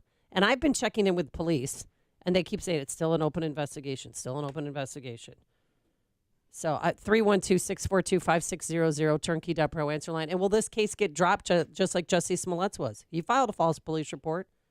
Is it in the same camp? Well, I don't know. I mean, does Proco Joe have any Hollywood connects that he can bring to bear? Could Michelle Obama get involved somehow? Pete in Montgomery, you're on Chicago's Morning Answer. Morning, Dan. Morning, Amy. I mean, we really need to go ahead and change topics because, Attorney General Fox has already decided that filing a false police report, apparently of any kind, is not necessarily a crime. Well, we're kind of spinning our wheels here, pal. Well, I don't know. Well, yeah, thanks for the call, Pete. Well, we'll find out this morning at his bond hearing if he's going to have to pay restitution. If he's going to have to pay the money that that police spent trying to find his stolen car, allegedly, and that could be in the tens of thousands of dollars. If he'll have to plead guilty, like everyone else has had to do in Cook County, plead guilty and then pay the money. You still have a problem in Cook County too. We'll talk to Raphael Mangual about this at the top of the 7 o'clock hour from the Manhattan Institute. But I'm still trying to wrap my head around Chicago police after arresting that 14-year-old kid for the shooting of 2 men in Uptown last week. Oh, yeah. And Mom was supposed to pick him up the next morning, and Mom never showed up. Yeah. I'm sorry. A 14-year-old kid. Well, I'm sorry. Was arrested for shooting 2 people. Why is he being released to his mommy? Mom? Yeah. The judge in the case, Linda Powell, ordered the release of the boy to his mother on Friday over prosecutor's request that he be detained, and when that was denied, that he be placed on electronic monitoring. FOP spokesman Marty Priebe wants to know what truly happened in the case. The judge apparently is misrepresenting what the police did, suggesting that the boy was held 2 hours longer than the 40 hours the law allows a police to hold a minor. CPD disputes that, saying the arrest lasted 21 hours and 44 minutes. Specifically, the boy was then transferred to Cook County custody. He also had an outstanding warrant, which should have alone been enough for the judge to have him held. This guy shot 2 people. I don't care how old he is. Oh, and by the way, just a related story. Linda Powell is a big gay rights activist. It's worth noting. Political. First appointed associate judge April 2014, reappointed June in 2015. Her term expires June 30. So I just point this out because, of course, in this case, in the Smollett case, The judge should be arrested. We're going to talk about Kim Foxx, and we're going to talk about the Cook County State's Attorney's Office, and she is obviously a disgrace and way out over her skis. And I think we're not done talking about the Smollett case. I think there are shoes that potentially could drop that may end Kim Foxx's political career, and that would be welcome. But, yeah, you can't talk about violence in Chicago and the justice system in Chicago and only talk about police and prosecutors. You have got to talk about the bench, too. You've got to talk about these judges.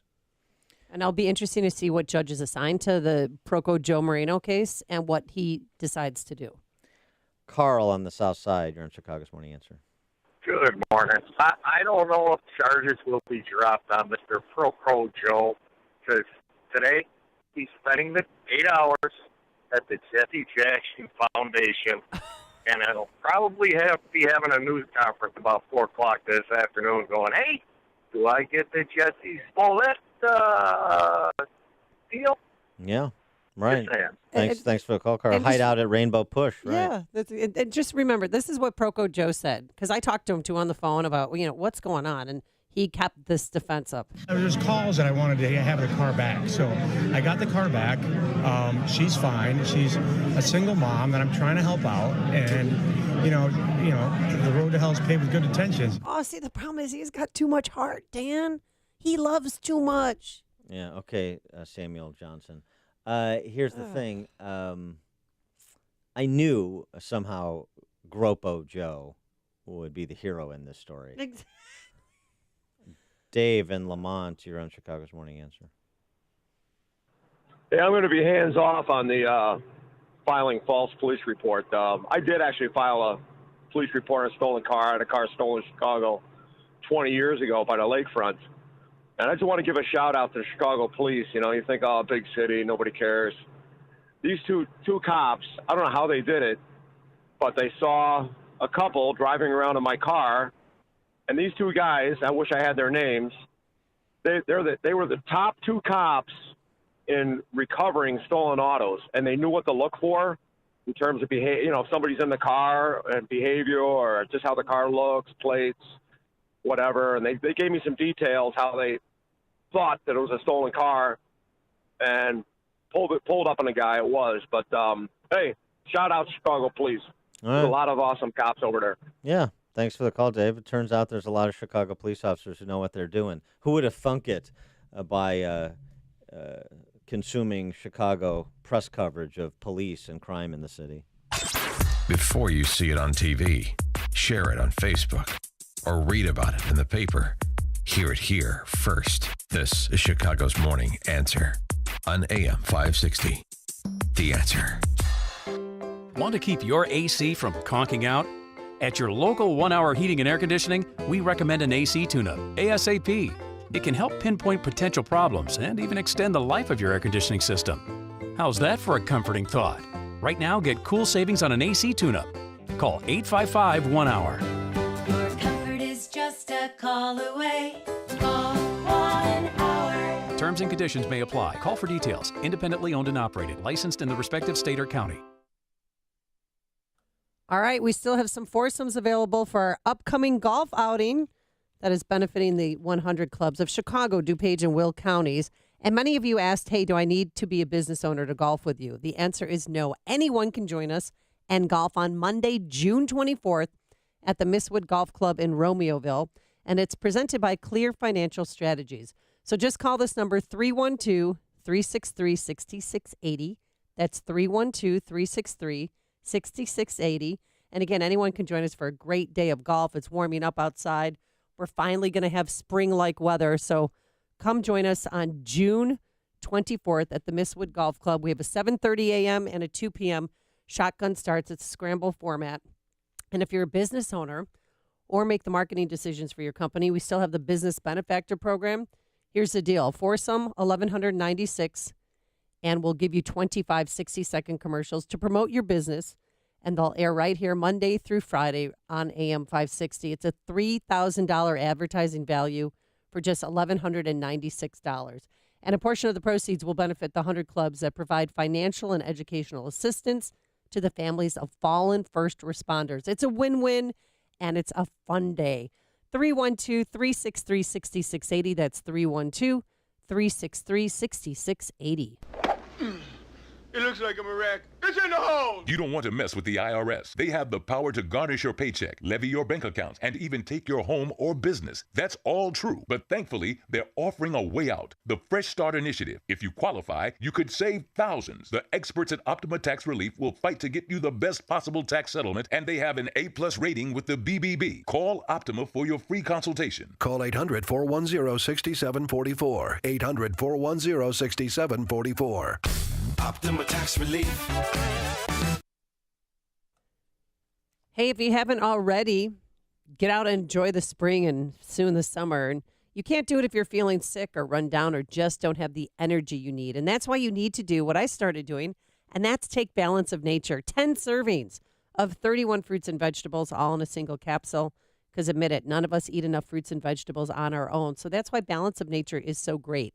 It's easy, it's healthy, and yes, the testimonials you hear on this station are real.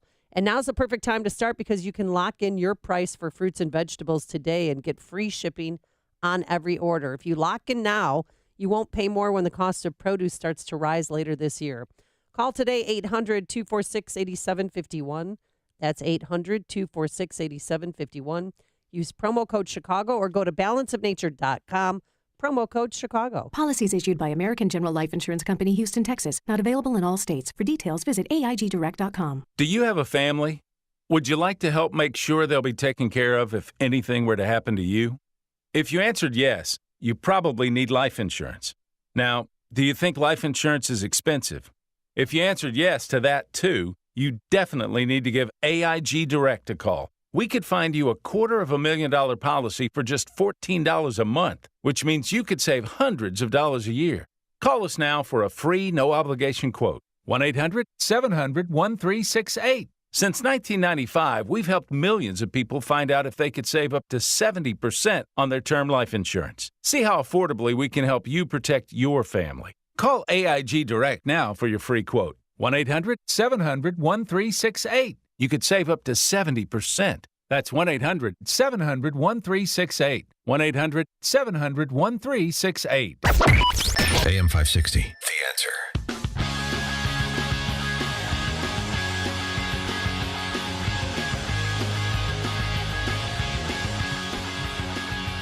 Dan and Amy, would you support a professor losing his position for agreeing to represent Harvey Weinstein? Law professor. Law professor signed on to defend Harvey Weinstein against rape charges and has been relieved by Harvard University of his post. He and his wife, also professor, both teach at law school, at Harvard Law School. Does she get to keep her job? They're not renewing. They're not renewing Ronald Sullivan's deanship.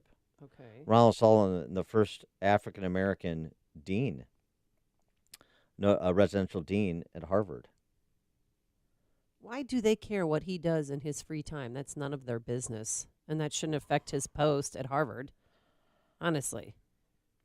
Do you agree with me? 312-642-5600, turnkey.pro answer line, 64636DA, turnkey.pro text line. And they're getting rid of their first African-American dean? Mm-hmm. The university initiated a climate review after it was learned that Mr. Sullivan was representing Harvey Weinstein. The results of that review provided the pretext for his termination. The climate in Winthrop House, where he was the dean, was such that there were serious and numerous quote-unquote concerns about, and the actions taken to improve the climate were ineffective. Oh, I mean, have you ever heard of such gobbledygook? A climate review? Do they have those here at AM 560? You can ask. Talk to HR.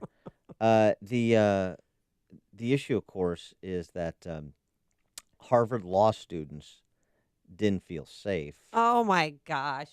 Because you had a dean and a law professor who was advancing the rape culture by providing legal representation to Harvey Weinstein. Harvard Law School, a professional defense attorney who's also a law professor representing a criminal defendant in our adversarial system that relies on defendants to get vigorous defenses to ensure their due process rights are protected. The students can learn from this case. They can learn from their dean. If I was Sullivan, I'd want to sue them for wrongful termination. 50 some odd professors, including Jeannie Suck Gerson, who wrote about this in the New Yorker, wrote a letter defending Sullivan and suggesting that nothing should happen to him professionally. Lawyers have always been vilified for taking on unpopular clients, she wrote. Even in the most liberal communities, Harvard being one example, defense lawyers are now endangering their good standing. Sort of an ominous development for the foundation of our justice system, isn't it? I thought the left was all about defendants' rights, due process. These are Harvard law students. The Harvard Crimson, the newspaper, opined against Sullivan, opined for his termination. He's a defense attorney. You knew that before they hired him, that he was a defense attorney. Right. You don't represent the Mormon Tabernacle Choir members as defense attorneys. No, you normally you don't. represent people who are guilty of something. Or maybe not, but they have their right to a fair trial and fair representation. And he's an excellent lawyer. That's why he's in the position that he's in at Harvard. And now they're putting the screws to him. So those 52 or some odd law professors that rallied to his academics at Harvard, that rallied to Ronald Sullivan's defense, how do you like your Ivy League culture now? Ronald Sullivan, how do you like it now? You're going to take the position, those on the left, that just as long as I get eaten last, just as long as the mob comes for me last? This is a remarkable case. This is not getting near the attention it deserves. Harvard, I'm just repeating this because I'm incredulous and nobody else, very few other people seem to be. David French is writing a National Review. Some of Ronald Sullivan's colleagues are. And we're going to have David French on at 8:38 this morning, too. Bill in Milwaukee, you're on Chicago's Morning Answer. Can you queue up, Bill? Bill, Hello. you're on. I cannot believe what I'm hearing. That we're talking about every single individual in the United States, if they're brought before a criminal court in the United States, deserves an attorney. And that is the foundations for our legal system. It is now Harvard is giving up the foundation upon which justice is provided in the United States. I mean, I find this not only repulsive, but just like you, I find it scary. It is extraordinarily scary. Thanks for the call, Bill. So now when I call college campuses, most of them in 2019 America, totalitarian re-education centers to educate the people to become totalitarians, you know what I'm talking about? Coming up on Chicago's Morning Answer. AOC rallies for the GND at 6:36. And the newest member of the Democratic 2020 gang can't remember one achievement as governor. But first, let's get into the newsroom. Here's Mike Scott. Partly sunny skies, 52 right now. Alabama State Senate passing one of the strongest pro-life bills in the nation, one that would ban nearly all abortions. However, Democrats in the minority in that state and leader Bobby Singleton are pleading with the governor to reject that bill. I say to Governor Ivey, don't sign this bill. This bill would not be the test case for Roe versus Wade. The measure makes abortions illegal except to prevent serious health risks to pregnant women. The U.S. ordering all non-emergency personnel in Iraq to leave the country. The move comes as the Defense Department has been warned about possible threats to Americans in Iraq. A trial is underway for a man accused of murder in a case involving a 2-year-old Rockford boy whose body parts were found in a Chicago lagoon in 2015. During opening statements, Cook County prosecutors say Kamel Harris snapped and then killed Kyrian Knox, dismembering his body and scattering the weighted-down remains in the Garfield Park Lagoon on the west side.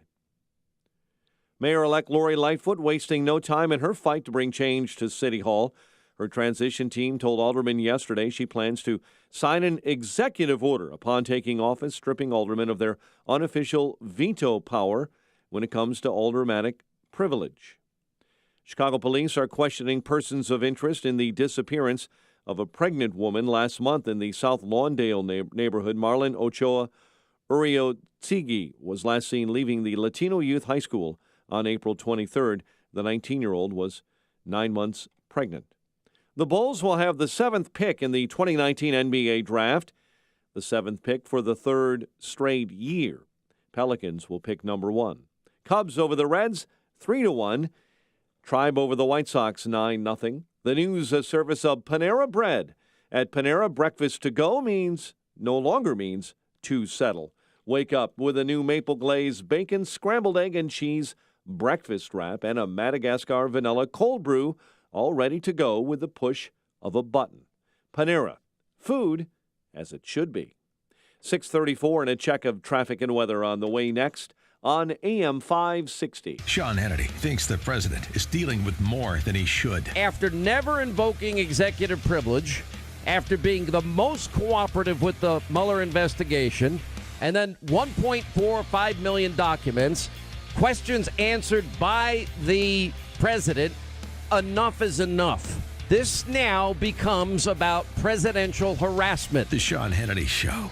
Afternoons at 2, right before Joe Walsh at 5 on AM 560. The Answer. Message and data rates may apply. Do you want to learn how to get started making money flipping houses right here in Chicago? If so, we have an amazing opportunity for you. We're looking for a small group of motivated individuals to join our real estate investing team. You'll be introduced to our 3-step system for flipping homes right here in the local area. This is Than Merrill, star of A&E's hit TV show Flip This House. My team and I are looking for a handful of people in the Chicago area who want to learn how to get started making money flipping houses in your spare time using other people's money. Chicago is a perfect market for my system, and next week I'm holding a free 2-hour educational workshop where we'll share how to get started making money flipping houses and how to build long-term wealth with income properties. To get 2 free tickets to Than's workshop, text your 5-digit zip code to 82,000. Seating is extremely limited, so text your 5-digit zip code to 82,000. Text in the next 10 minutes, and you'll also reserve a free copy of Than's Money for Deals Guide. Just text your zip code to 82,000. This is Dr. Howard, founder and formulator of Balance of Nature. We're changing America, one life at a time. All the years I spent with junky vitamins, it did nothing, and these vitamins are just like the best in the whole world. I don't take anything else other than them. When I first started, I was just very, always fatigued and tired. Within 2 days, I felt like a new person. I felt like I was in a different body. I listen all the time on the radio when I'm in the car with commercials about Balance of Nature, and it's really true. Everything really, really works. So I am sold. Talk to a Balance of Nature health coach today and see if getting the nutrition from over 10 servings of fruits and vegetables can make a difference in your life. Use discount code CHICAGO to receive free shipping on every order. Call 800-2468-751 or go to balanceofnature.com and use discount code CHICAGO. Check out Ground Game, the latest podcast from the Associated Press discussing the top political issues around the country. Available on Apple Podcasts. 6:37 and a check on the roads in the AM 560 traffic center. Here's Jim Telemonte. Eastbound 8094 traffic is jammed. Burnham Avenue in Lansing to Calumet Avenue in Munster. There's an overturned semi. 3 left lanes are blocked. Westbound, there's a Gapers delay from Indianapolis Boulevard to Calumet Avenue. Inbound Eisenhower and Stevenson are now very heavy. Inbound Ike delays start before Mannheim. Looking at 58 minutes, 390 to downtown. 44 from Mannheim. Outbound 33 minutes to 390. Northbound I-55 delays start at 53. Then from 355 to Lakeshore Drive, it is an hour and 4 minutes, 50 minutes from the Tri-State. Eden's 21 minutes, Lake Cook to the Junction. Kennedy, 28 minutes, O'Hare to downtown. Bryant from 95th is half an hour. It's traffic. I'm Jim Calamonte on AM 560, The Answer. Chicago's Morning Answer continues next. Your official Chicagoland weather forecast. From the 1-hour heating and air conditioning weather center, clouds and sunshine throughout the day, high 75. Currently 52, next news at 7. Chicago's Morning Answer with Dan and Amy continues next on AM 560, The Answer. This hourly segment is brought to you by the IRS Radio Hour with attorney Stephen Leahy every Sunday afternoon at 5 on AM 560, The Answer. When you've got questions, he always has an answer. It's Sean Hannity this afternoon at 2, right before Joe Walsh at 5 on AM 560, The Answer.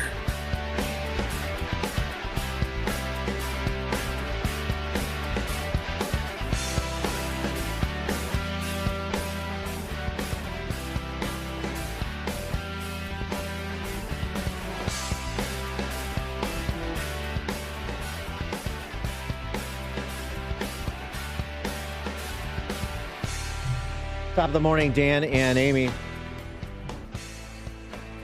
Heard from 2 of the 3 House Democrat Socialist freshman Spice Girls over the last couple of weeks, Ilhan Omar, Rashida Tlaib, mainly about their anti-Semitism. But they're also on board for the third member of the band, AOC's GND. Yeah, she's kind of getting big-footed the past few days. She had a rally yesterday, so people don't forget about her. Exactly. Well, before that, though, she, good news, because of her salary now, making $175K as a Does she feel guilty about that? She could afford a bougie new apartment, as she termed it. Oh. But there's some things that mystify her because, she's AOC from the block. She just was brought up in a middle-income family with a father who was a professional architect. It's a really sad story. It's a real story of triumph. How did she survive, Dad? Here's AOC demonstrating her worldliness for all of her social media followers to enjoy. I am told this is a garbage disposal. I've never seen a garbage disposal. I never had one in any place I've ever lived. It is terrifying. I don't know what to use it for or what its purpose is. Like food scraps? Like, is this environmentally sound? I don't know. She should stick her hand in the disposal and then turn it on and just see what happens. It's the only way to find out. 312-642-5600, turnkey.pro answer line, 64636DA, turnkey.pro text line. They should have an age limit for congressional members. You have to be at least 35 to be in Congress. I mean, clearly, the woman hasn't lived. She has no clue what a garbage disposal is. Oh, my God, is this environmentally sound? Oh, my God. It's a point of order. There is an age requirement to be a member of the House. It's 25. It's 25. Well, they should raise it to 35. I don't think AOC necessarily represents, I certainly hope she doesn't represent all 29 or 30-year-olds, but the garbage disposal mystifies her. She's not sure if it's environmentally friendly, so fair warning. She's scared. If she determines that it is not environmentally friendly, enjoy some of the last days with your garbage disposal. Those of you 1%ers who have a garbage disposal. Us middle-class schlubs, me, AOC, we can't afford those luxuries. In addition to that, a garbage, all right. This somebody who is befuddled by a garbage disposal obviously should be making massive policy gambits to regulate our economy and to address the environment. This is somebody clearly with the worldliness and the capacity to make the case for deindustrializing the United States. She's scared of a garbage disposal. But she's even more scared about the end of days. 12 years, don't take it literally, but it's coming. That's what she had to say. And for years of denial and years of abdication of leadership and responsibility, we finally are stepping into that void, taking our future for ourselves, and we will change this country, and we will change the future to be more just. We cannot, and we will not accept anything less than a solution to save ourselves, and that's exactly what this is. Yay. When we talk about the path forward, I wish that as a leader, I could give you comfort about our future. I wish that as a public servant, I can come here and tell you that everything's going to be all right. Please but tell I us can't everything's tell going to you be that all right. today. Tell us. Because I'm not interested in lying to you. Lie to me.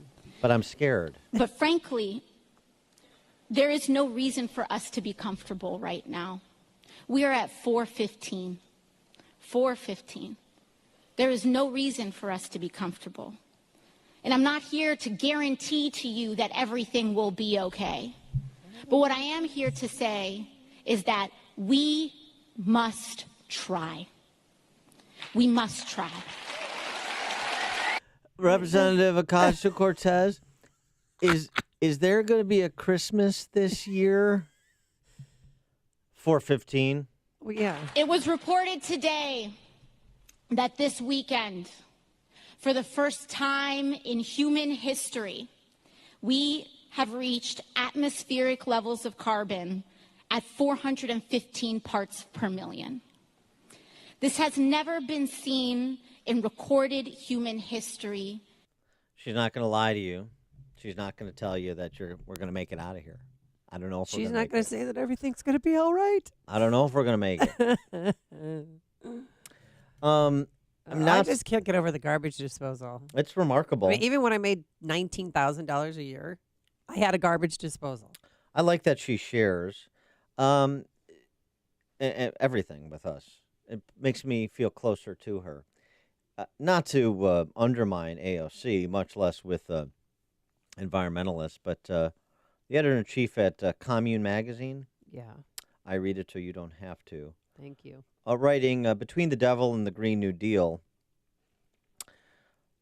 For now, a revolution is not on the horizon. We're stuck between the devil and the Green New Deal, and I can hardly blame anyone for committing themselves to the hope at hand rather than ambient despair. But let's not lie to each other. He's not going to lie either. But he tells a bit of a different truth, since everybody's just telling their truth, than AOC. To meet the demands of the Green New Deal, which proposes to convert the U.S. economy to zero emissions, renewable power by 2030, there will be a lot more... there will be a lot of mines gouged in the crust of the earth. He's talking about 70% of the world's rare earth minerals extracted and refined from the Bayan Obo mine in China, and the need to continue this mining of materials to support renewable power. Nearly every renewable energy source depends on non-renewable and frequently hard-to-access minerals.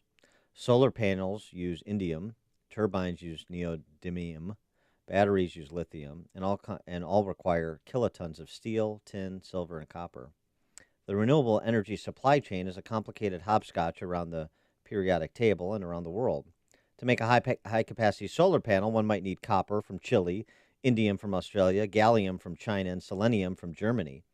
Many of the most efficient direct-drive wind turbines require a couple of pounds of the rare earth metal neodymium, and there's 140 pounds of lithium in each Tesla. It's a little bit more complicated than just the woozy dreamland of windmills and solar panels. And cars running on switchgrass, isn't it? It's complicated. He goes on to say about this. It's not clear we can even get enough of this stuff out of the ground, however, given the timeline.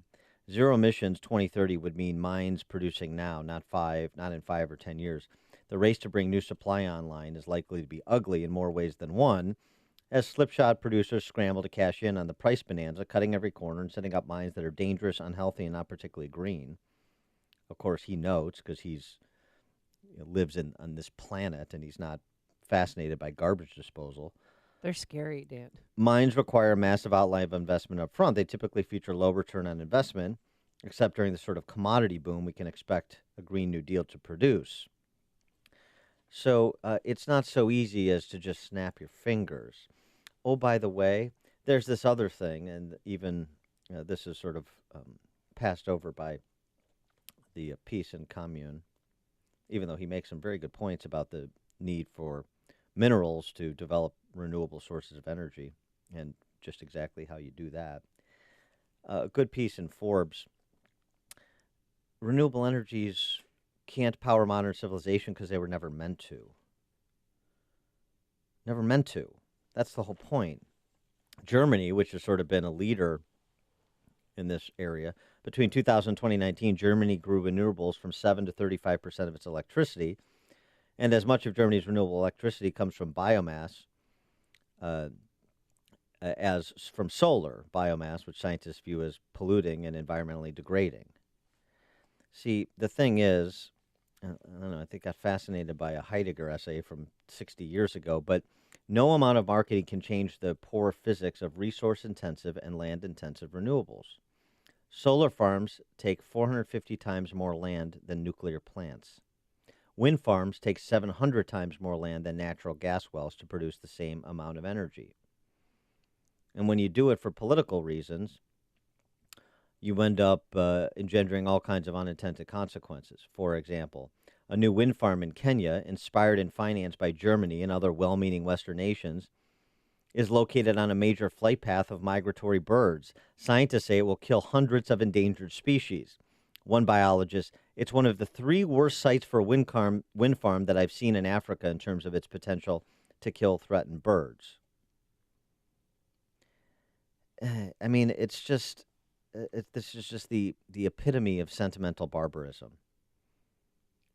You can't, and you have some people that are, environmentalists, and maybe not coming from certainly not coming from the same place I'm coming from, like this editor at Commune Magazine, but at least they're grounded in the reality of of all of the challenges to get from here to there, as opposed to the hysterics you get from children like Ocasio-Cortez, this Chicken Little routine, nonsense, taking a data point out of context and telling everybody a scary bedtime story, like you're sitting around a campfire, for goodness sakes.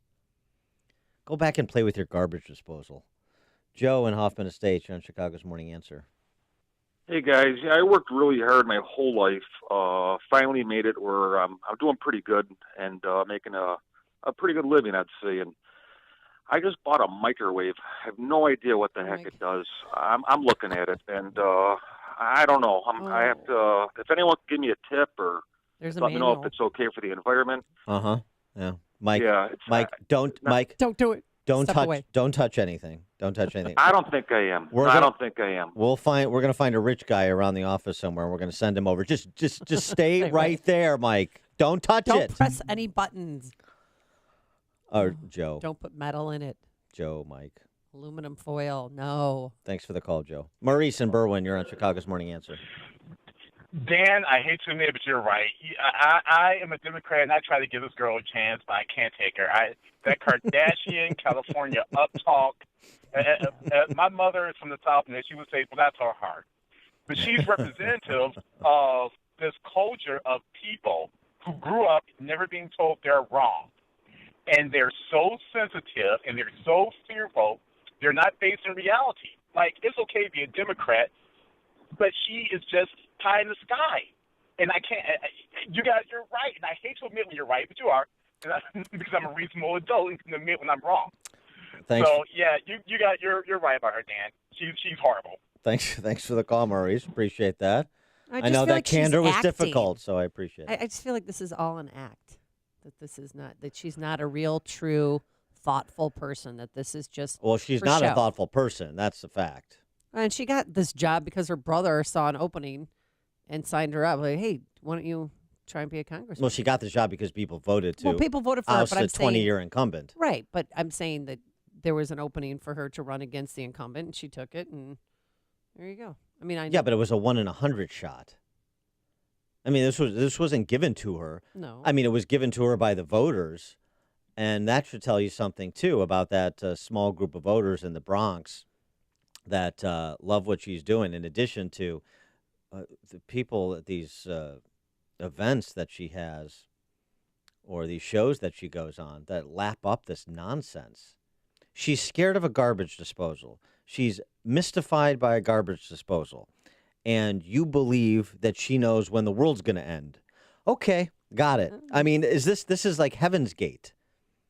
The people who listen to her and nod their head, you would believe that if she said a spaceship was coming down to save us before the world imploded upon itself. Almost like the AOC cult. There's no question. It's remarkable. Deborah in Arlington Heights. Good morning. I don't know what's scarier, the fact that, well, personally, I don't think she's telling the truth, or that she's that ignorant. And excuse me, where are the adults in the room? This girl is caught time and time again just spewing nonsense, and nobody reins her in.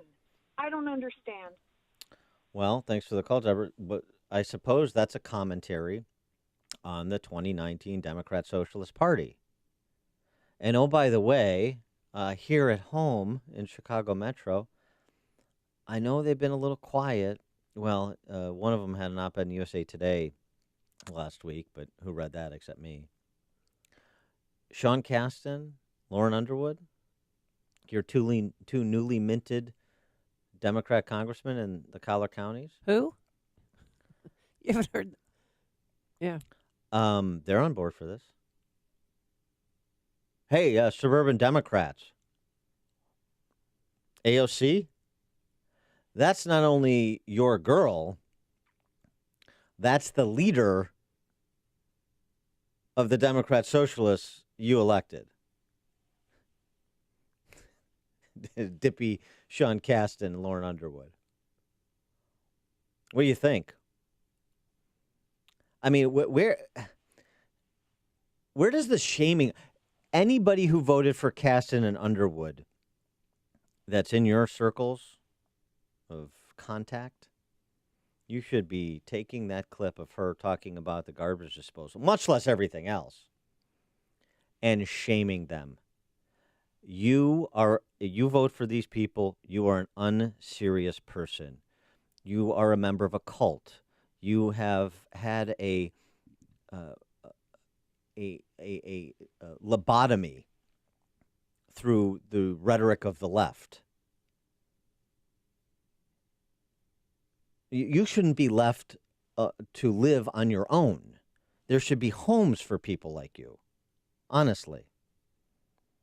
The lack of a willingness to shame people for supporting this dingbattery is remarkable to me.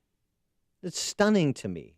You have somebody who gets the most ink, the most airtime on your side, who's afraid of a garbage disposal. Or at least, maybe she's not afraid of it, mystified by it. She's investigating whether or not garbage disposal should be banned because they're not environmentally friendly. I can't wait to find out what the answer is. In addition to all of the other spewage that emanates from her talk hole. And then when you're done with her, you go to the hate-mongering anti-Semites that are her gal pals, Tlaib and Omar. Seriously? I know people don't connect the dots. They, well, but that's not how Sean Casten is. That's not how Lauren Underwood is. I know.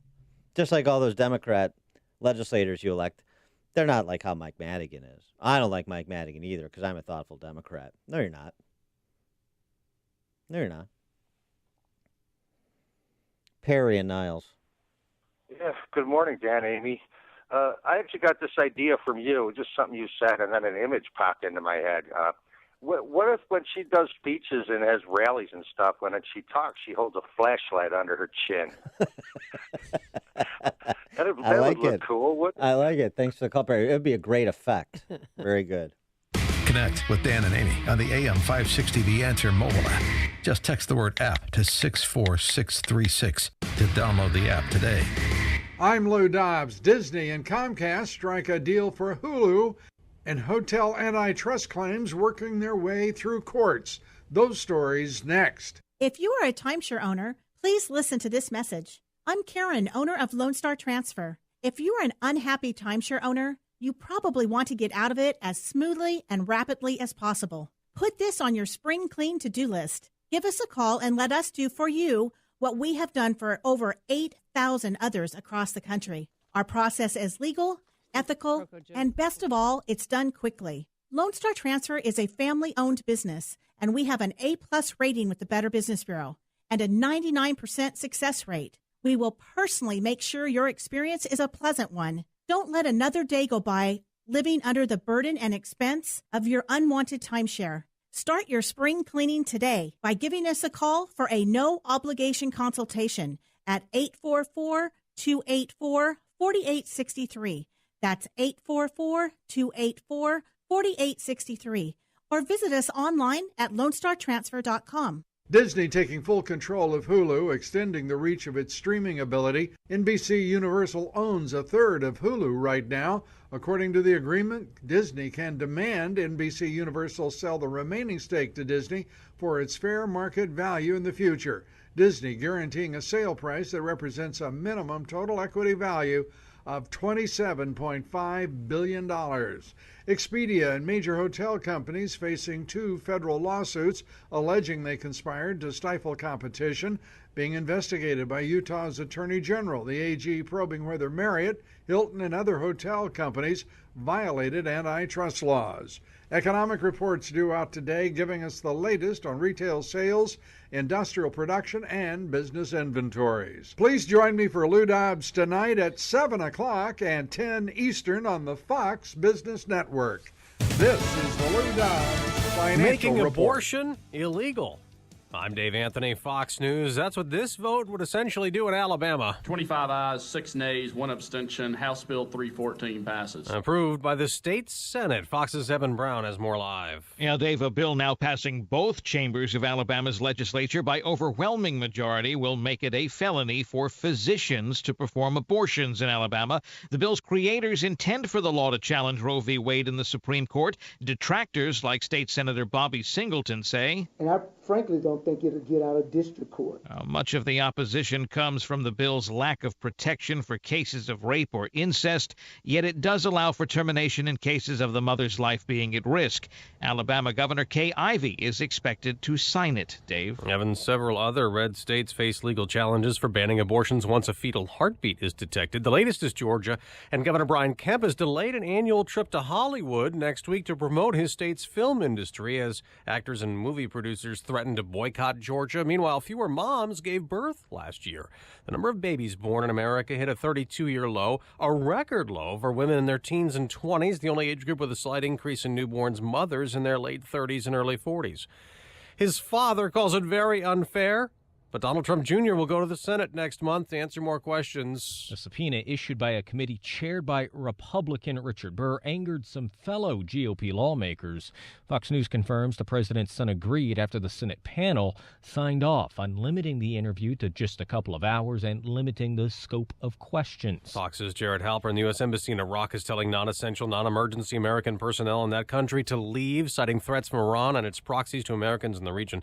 And they've recovered 2 more bodies. It's now 6 people killed in the crash of sightseeing planes in Alaska. They were cruise ship passengers on an excursion. This is Fox News. Skies are sunny this morning, 52 degrees at 7:02 on AM 560. The Answer, and good morning. I'm Mike Scott. Here are the stories we're following on WIND Chicago. Trial is underway for a man accused of murdering a 2-year-old Rockford boy whose body parts were found in a Chicago lagoon in 2015.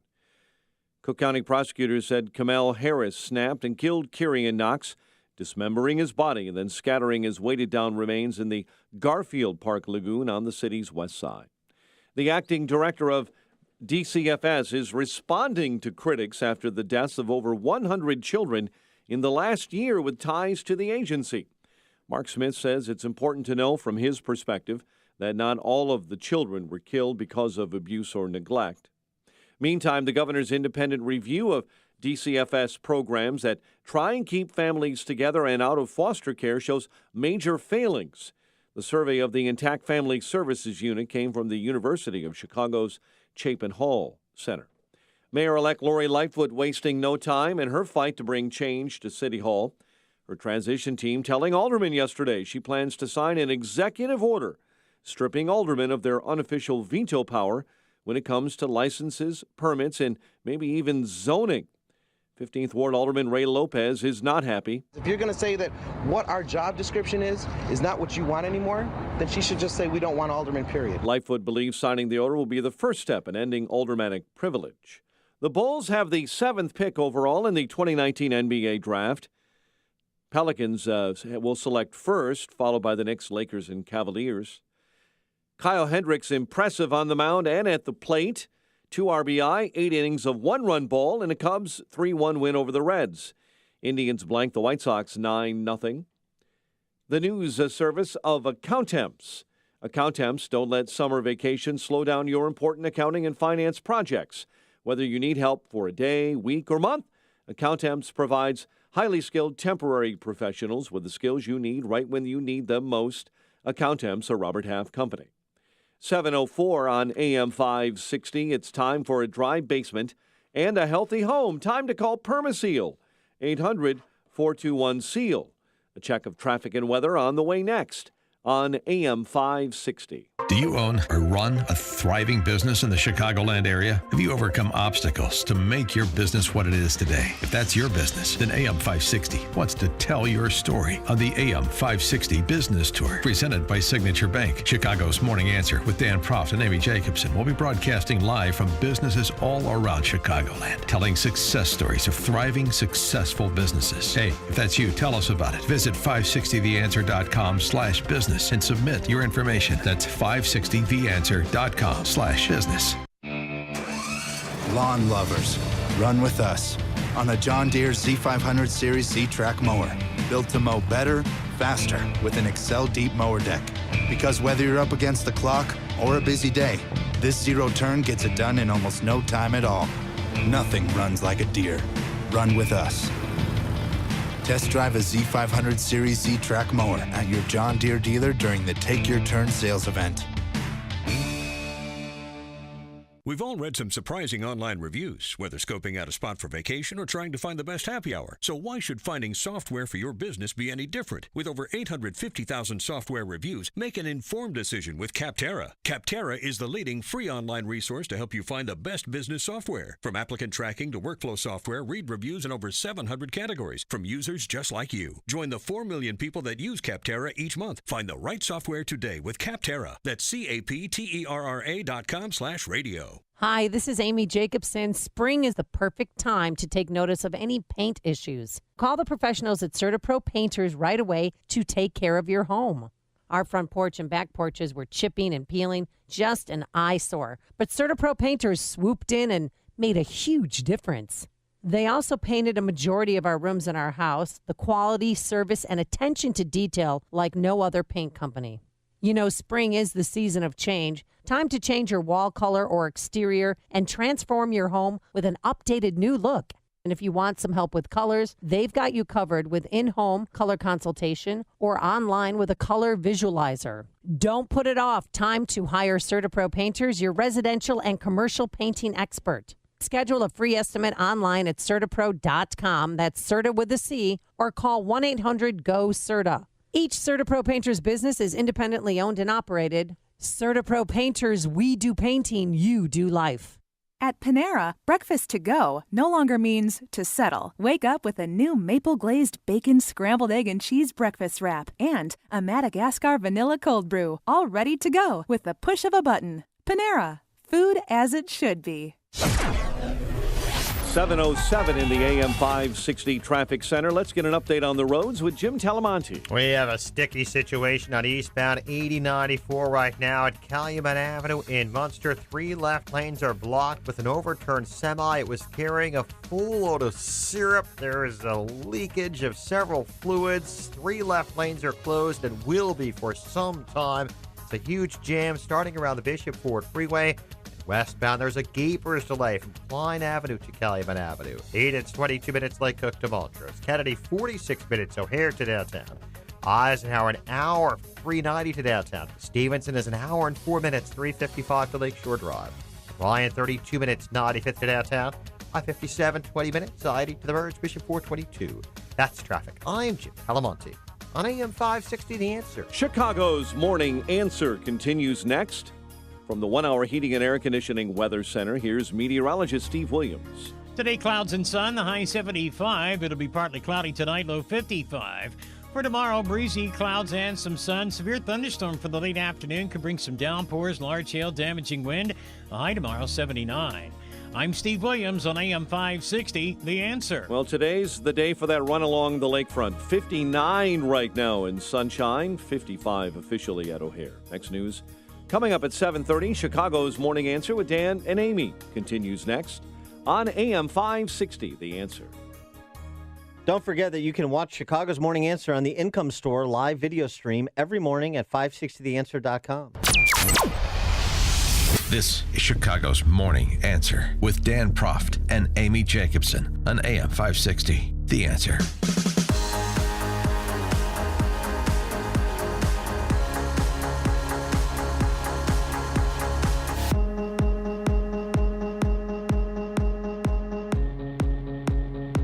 Top of the morning, Dan and Amy, as we prepare to say fare thee well to Tiny Dancer, although we can't really get rid of him because now he's on with Clinton Foundation Donor Zero, and he's writing op-eds, and he's trying to recast his ignominious 8-year tenure as mayor of Chicago. He wants to be a media consultant and be a, CNN contributor. Yeah, well, I'm sure he still wants to be president, and so in order to continue to keep that flickering light lit, he needs to pull a Rashida Tlaib and rewrite history. So that's what he did in the New York Times, talking about how he was a leader in police reform and crime reduction. I'm not kidding. This is what he says. He's tooting his own horn on that. We were the murder capital a few years while he was in charge, and he had the gonads to write that. Wow. Our friend from... someone thinks highly of oneself. Yeah, we're too close to it. So we need an outsider's perspective. So our friend from the Manhattan Institute, Raphael Mangual, who's a fellow and deputy director of legal policy there, he's decided to take up Tiny Dancer's pronouncements and put Tiny Dancer's rhetoric against the actual record. He's got a piece at city-journal.org on the topic, and he joins us now to discuss it. Raphael, thanks for joining us. Appreciate it. Oh, thanks so much for having me, Dan. So look at the numbers. Does it back Tiny Dancer's contention that he has been a leader in police reform and crime reduction? Absolutely not. So there are a few different numbers you can look at. I mean, I think the best place to start is to look at what crime was like in the 6 years before Rahm Emanuel took office and what crime was like in the 6 full years that he's been in office. And if you look at just murders, which is always, the best indicator of violent crime, Chicago was averaging 455 murders a year between 2005 and 2011. Now, that's not great, but things didn't get better. They got worse under Emanuel. I mean, beginning in 2012, which was the first full year Emanuel was in office, between that year and 2018, Chicago averaged 535 homicides. That's 80 more per year. Those are real lives, and I don't know how you could possibly cast that as a success. And so when I heard about Emanuel's New York Times piece, I just had to read it just to see for myself. And I mean, basically what he's doing, and he's taking a victory lap by declaring a win using a statistical parlor trick, right? The only way that you can paint Chicago's crime picture as a success by comparing today with any other period is by picking one of the worst periods Chicago has. So, of course, he uses one of the benchmarks is 2016, which is the worst year on record that Chicago's had in the way of homicides this century. But he also did it by comparing us to Baltimore instead of New York or Los Angeles. Exactly. I mean, Baltimore is one of the most crime-ridden cities in the world, not just the country. So the idea that you can stand up next to Baltimore and say, well, hey, this means we're a success. It's like, well, I guess, it's a really weird measure. I mean, New York and L.A. have a combined population of over 12 million compared to Chicago's just 2.7 million. And yet those two cities combined had fewer murders than the Windy City. So, I mean, it's just odd to me how he thinks that he can paint his tenure as a success on this front in any real way. Well, that and just to finish the thought on taking the 2060 number. So he's elected in 2011, and then murders ramp up to 2016, and then they come down a little bit, even though they're still higher than when he took office. Yeah. But from 2016 to the end, there's a slight reduction. And so, hooray, I'm a crime fighter and police reformer. Exactly. It's like, you light a building on fire and then, talk about how great a job you did putting the fire out. It's like, hey, guy, you lit the fire. In this case, the fire's not out either. Yes. Exactly. Nor will it be for a while. I mean, crime keeps going down, but it's going down quite slowly, and it's really not encouraging to see, especially given how concentrated the city is. That's the other thing that really, kind of ticked me off when I read the piece, because it's really dishonest in that way, right? He makes it seem as though Chicago's so much better than Baltimore. But remember, Baltimore is a pretty small city compared to Chicago. It's got about 600,000 people. Now, there are certain areas, especially on the south and west sides of Chicago, where you could cut out a landmass with a population close to Baltimore's, where the dangerous neighborhoods in that area are going to look indistinguishable from the dangerous neighborhoods in Baltimore, right? It's not as if Chicago doesn't have its own little Baltimore on its south side, where the murder rate is just as high as any of the bad neighborhoods in that city. So I mean, it's just an odd comparison all around, because if you dig into the numbers in any way beyond the surface, his claim just falls apart completely. Well, the other aspect of this, so that's the crime reduction piece of it. Police reformer. So he's a police reformer because he allowed Loretta Lynch to come in and issue a consent decree per, concurrent with this little star chamber he put together of civilians, and including the mayor-elect Lori Lightfoot, to basically take an antagonistic position towards the police and blame them for being, well, what did the consent decree essentially say? A fundamentally racist organization that treats minorities differently than it treats non-minorities, even though half the force is black or Latino. I guess that's what Tiny Dancer considers police reform, calling the police racist as an institution.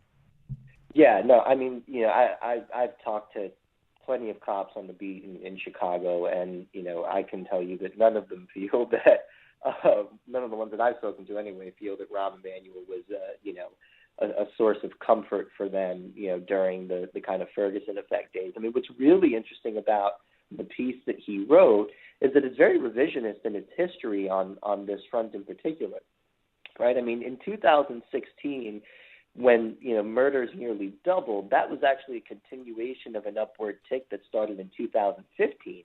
And in 2015, Mayor Emanuel was asked to answer for the uptick in the pace of murders in Chicago, and he told the Chicago Tribune something that really contradicts what he wrote in the New York Times. In the New York Times, Mayor Emanuel says that, well, his approach to police reform was much more measured than the approach in Baltimore, and therefore he was able to avoid essentially what we've called the Ferguson effect, right? He was able to avoid what Baltimore had seen, which is that cops have gotten so jaded that they've essentially backed off of any kind of proactive, affirmative, policing tactics that may get them in trouble, and that has allowed crime to thrive. Mayor Emanuel says, well, cops didn't back down in Chicago, and that's why we've been able to keep a lid on things. Leaving aside for the moment the fact that he hasn't actually kept a lid on things. But in 2015, he told the Chicago Tribune, quote, "We have allowed our police department to get fetal, and it's having a direct consequence." That's in the past tense. So in 2015, he was blaming police backing off through a Ferguson effect type mechanism for the crime uptick. And today he's saying that he avoided that whole thing. Yeah. So it's really just, he must have been really confident that no one was going to go back and check the record, because I can't see any other way how he would justify making that claim. Another political leader, Cook County State's Attorney Kim Foxx. I'm sure you're familiar with her, and she's the one who approved the dropping of charges against Jussie Smollett. What did you think of that whole ordeal? Yeah, look, I mean, it was, I'm sure it's angering for the average citizen to see, especially if they feel like they're not going to get the same sort of shake because they don't have, friends in the Obama administration, et cetera. But the reality is, and I wrote about this for City Journal, is that the unfortunate reality is, Jussie Smollett is not the only criminal to get a functional wrist slap in the city of Chicago. Right. One of the things that the city of Chicago has been suffering from the most is serious crime committed by repeat offenders who have essentially gotten slaps on the wrist for, much more serious crimes than what Jussie Smollett did. Which is not to say that what he did, isn't worth prosecution.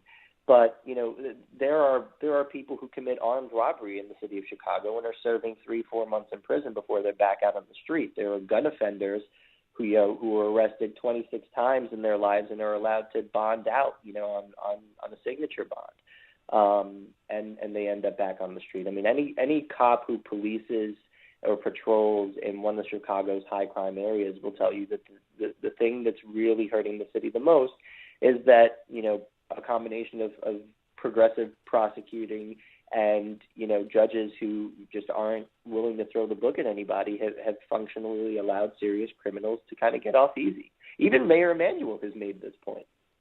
He is Rafael Mangual. He's a fellow and the deputy director of legal policy at the Manhattan Institute.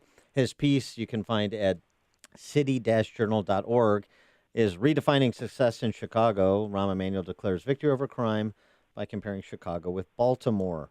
Rafael, thanks so much for joining us. Appreciate it. Thanks so much for having me, Dan. And Amy. And he joined us on our Turnkey.pro answer line. It's like a hot, steaming cup of information to start your day. It's Chicago's Morning Answer on AM 560. The Answer. I'm Angela Aranella, buyer for toys at Party City. I have 2 little girls. I'm working to show them that women can work and still be moms. They think actually I'm kind of cool because I buy toys. What am I working for? I'm working to make kids happy. There's really no better feeling than that.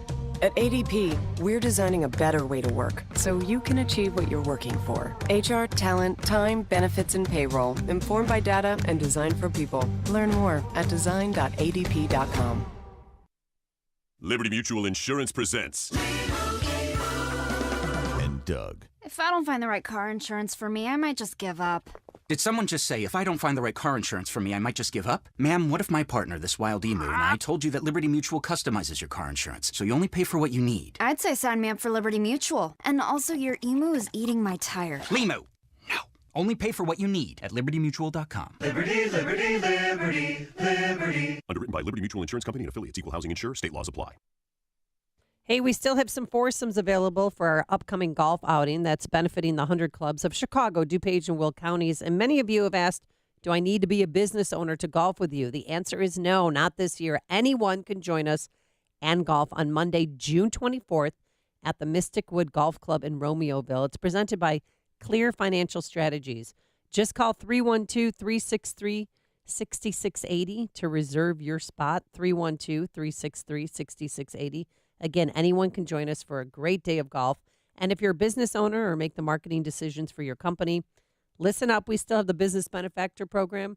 What this is you purchase a foursome for $1,196. You either do the 7:30 a.m. or the 2 p.m. shotgun start. Free lunch, drinks included, card. This is a fun day of golf. And as a way of saying thank you, we give you 25 one-minute commercials to promote your business. It is a $3,000 advertising value for just $1,196. And remember, a portion of the proceeds will benefit the 100 clubs. It's a win-win. So call today to reserve your foursome, 312-363-6680. That's 312-363-6680. Or learn more at 560theanswer.com/golf.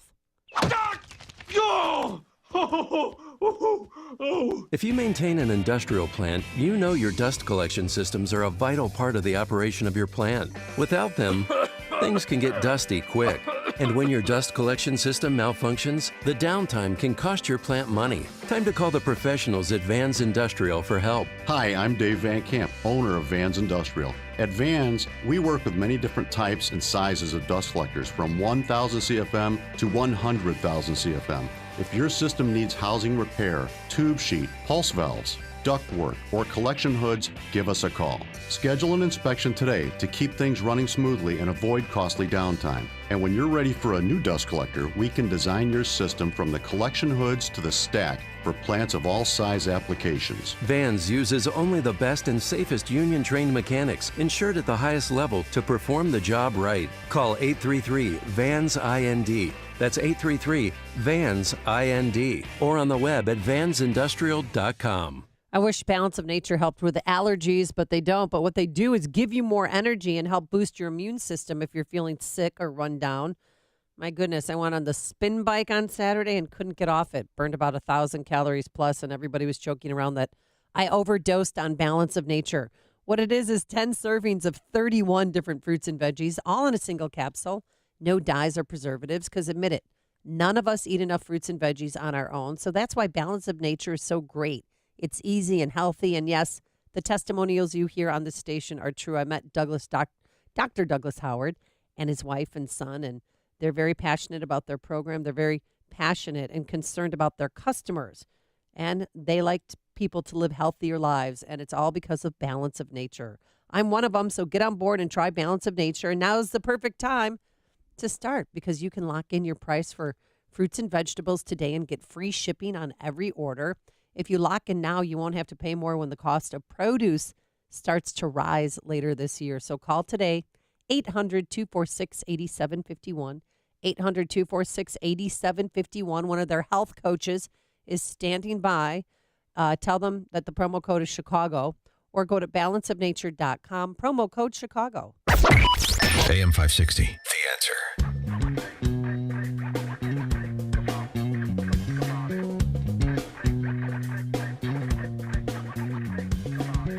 Dan and Amy, have you heard about SOF? Is that an acronym for something? SOF, S-O-P-H. S-O-P-H.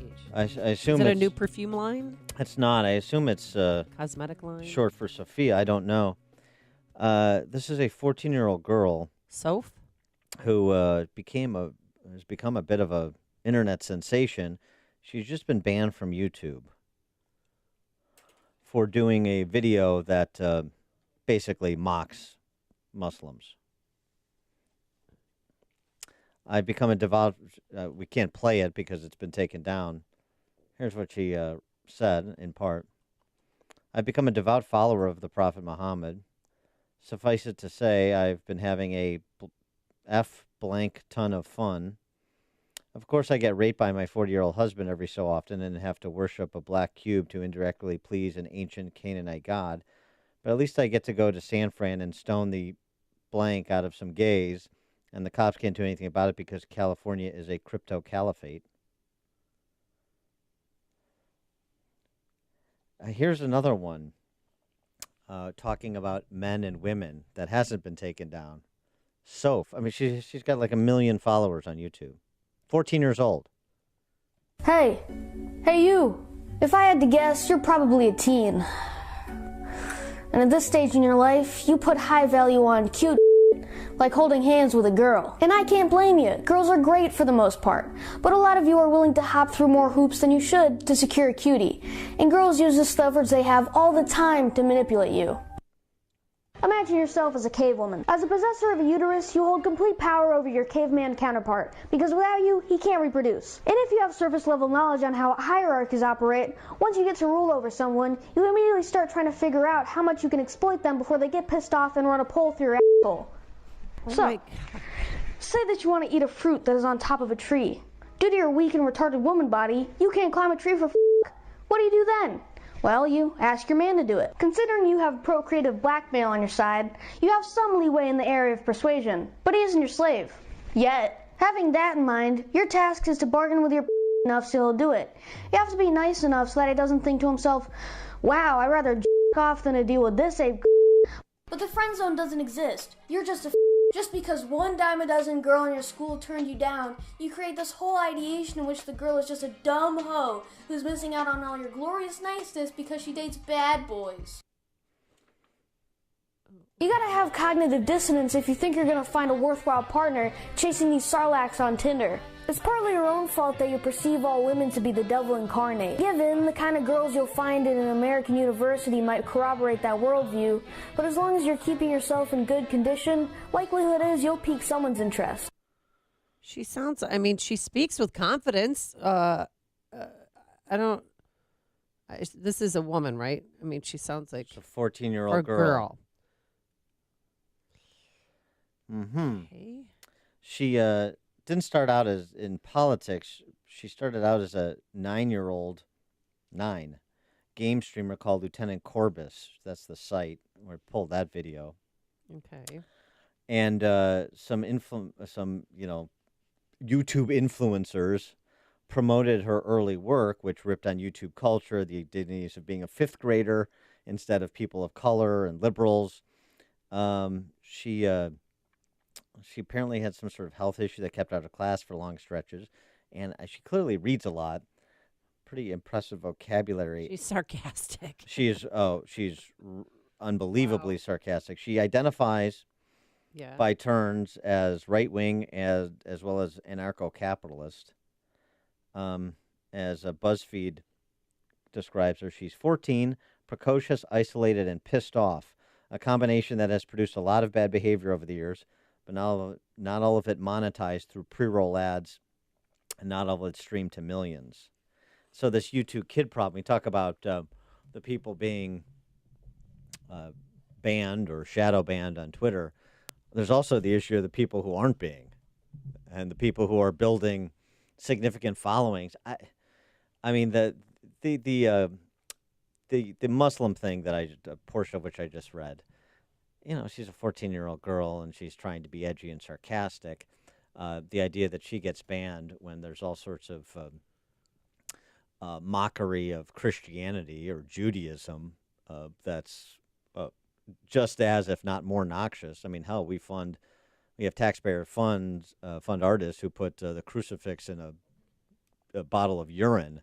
So, I mean, let's get a hold of ourselves when it comes to mockery, even if it's offensive mockery or lowbrow mockery, as was the case in her case. But it does sort of broaden the question about these social media platforms and these issues of regulation. And it's coming from a lot of different directions. There's a piece by, an interview by our friend John Smirak at The Stream. Mm-hmm. Big tech's war on free speech for Christians and conservatives violates our civil rights. You've got Smirak and Will Chamberlain, Human Events, suggesting that access to social media, these platforms, should be a civil right. These are conservatives. I don't agree with that. I just don't agree with that.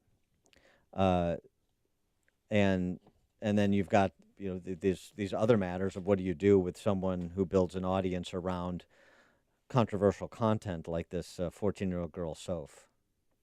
Well, do you think she is a right-winger or she's making fun of right-wingers? No, I think she's... Because she's making fun of right-wingers. No, I don't think so. The couple of videos that were up that I saw were definitely coming from... I mean, I just like right, left is probably a little bit blunt to describe her. Or is she just being provocative to get viewers? I think she's being provocative, but I think she's sort of coming from certainly from a right perspective in terms of the targets of her mockery. Coming up on Chicago's Morning Answer. We'll go back to Chicago. Alex Kotlowitz, he's a journalist, filmmaker, and award-winning author of a national bestseller, There Are No Children Here. He's got a new book, An American Summer, Love and Death in Chicago, at 7:37. And later, watch out for those zombie raccoons, especially in your neighborhood, Mike. I know. They're there. Weapons out. You're the epicenter of the zombie raccoon. I know. Bring one to work tomorrow for Dan. I haven't That'd seen be fun. one in weeks, these zombie raccoon sighters. They're not there. 55 degrees. Skies are blue in Riverside and elsewhere. Alabama State Senate is passing a bill, the strongest pro-life bill in the nation, one that would ban nearly all abortions. Democrat Minority Leader Bobby Singleton, after the vote, pleading with the governor, Kay Ivey, not to sign that bill. I say to Governor Ivey, don't sign this bill. This bill would not be the test case for Roe versus Wade. The measure makes abortions illegal except to prevent serious health risks to pregnant women. Hundreds of TSA staffers, including air marshals, will be going to the southern border to help deal with the rising tide of immigrants. The deployment to the border comes as the summer travel season ramps up, especially on the northern border. A trial is underway for a man accused in the murder of a 2-year-old Rockford boy whose body parts were found in a West Side lagoon in 2015. Trial also continues for a man accused of fatally shooting an off-duty Chicago police officer during a 2010 attempted robbery. Chicago police are questioning a person of interest in the disappearance of a 19-year-old pregnant woman last month in the South Lawndale neighborhood. Actor-comedian Tim Conway has died at the age of 85.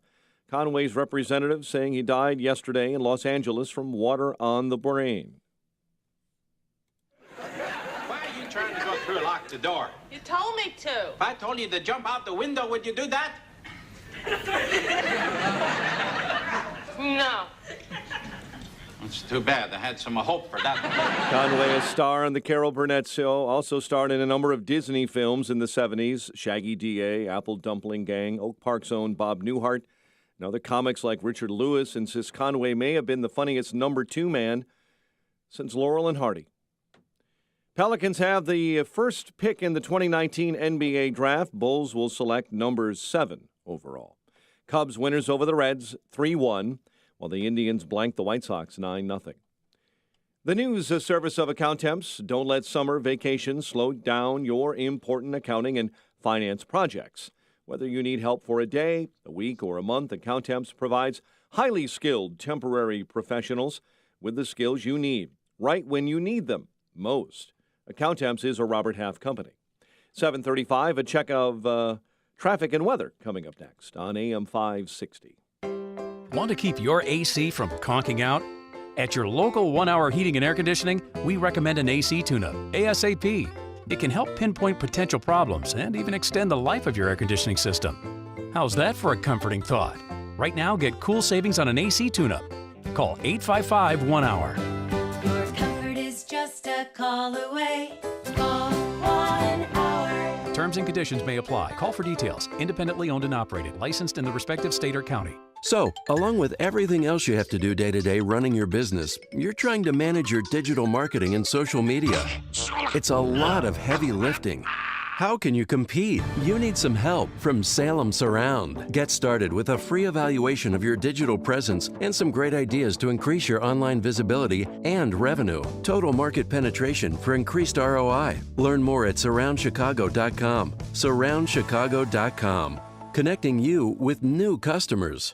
Signature Bank is Chicago's fastest growing independently owned business bank. It's a bank where relationships still matter. Signature Bank knows your name and your story. I'm Dan Proft, and I know this because Signature Bank is my business bank. I'm Chuck Spaveri, CEO of Spaveri's Custom Counters, a Chicagoland manufacturer of residential and commercial countertops. If there's a local commercial bank who knows how to get a deal done, it's Signature Bank. When my brother and I needed it, Signature Bank came through with a creative financing solution. That's because Signature Bank has experience working with companies like ours, a second-generation, family-owned and operated manufacturer. Our business matters to Signature Bank, and that comes through in every visit and every phone call with their team, right up to the bank's co-founders, Kevin, Mick, and Brian. Spaveri's is proud to bank with Signature Bank. Signature Bank is looking for their next success story. To learn more about turning your business vision into reality, visit signaturebank.bank. Signature Bank, helping local businesses succeed. Member FDIC, Equal Housing Lender. Check out Ground Game, the latest podcast from the Associated Press discussing the top political issues around the country. Available on Apple Podcasts. 7:37 in the AM 560 Traffic Center. Here's Jim Telemonte. That's one honey of a traffic jam on eastbound 8094 at Calumet Avenue. An overturned semi has 3 left lanes blocked. Truck was carrying amber honey. There's a leak of honey and diesel fuel. This is going to be closed for some time with 3 left lanes blocked. The delays start on the southbound tri-state at Holstead. The Gapers delay on westbound 8094 at Broadway. Cadence is 22 minutes, Lake Cook to the junction. Kennedy, an hour and 3 minutes, O'Hare to downtown. Eisenhower, an hour and 8 minutes from 390. Stevenson, an hour and 6 minutes from 355. Ryan, 35 minutes, 95th to downtown. I-57, 30 minutes, I-80 to the merge. Bishop, 428. That's traffic. I'm Jim Telemonte on AM 560, The Answer. Chicago's Morning Answer continues next from the 1 Hour Heating and Air Conditioning Weather Center. Clouds and sunshine, 75. Partly cloudy and 55 overnight. Tomorrow, severe thunderstorms in the forecast. 55 at O'Hare. Next news coming up at 8. Chicago's Morning Answer with Dan and Amy continues next on AM 560, The Answer. This hourly segment is brought to you by Get Down to Business with Shalom Klein, the show for business and jobs powered by Tandem HR. Heard Sunday evenings at 6. Listen to podcasts of Joe Walsh and Chicago's Morning Answer with Dan Proft and Amy Jacobson on the AM 560 mobile app. Download it today at 560theanswer.com/mobile.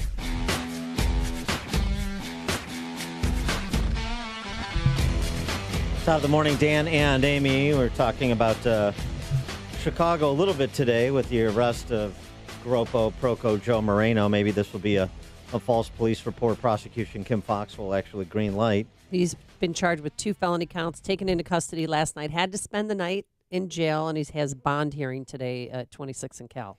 And we talked to Rafael Mangual from the Manhattan Institute about his piece on Tiny Dancer trying to rewrite his history as mayor to be one where he was a police reformer and a crime reducer. I'm sorry. It still makes me laugh. And it's actually a slap in the face for everyone who lost a loved one to gun violence in Chicago. Well, and this... But now he's touting his accomplishments and your loved one died? No. Not as bad as Baltimore is essentially his argument, at least since 2016. Not particularly compelling stuff, but all the conversation in Chicago is always about the political class. And you have the murder or violent crime du jour on the nightly newscast, and you become a nerd to it.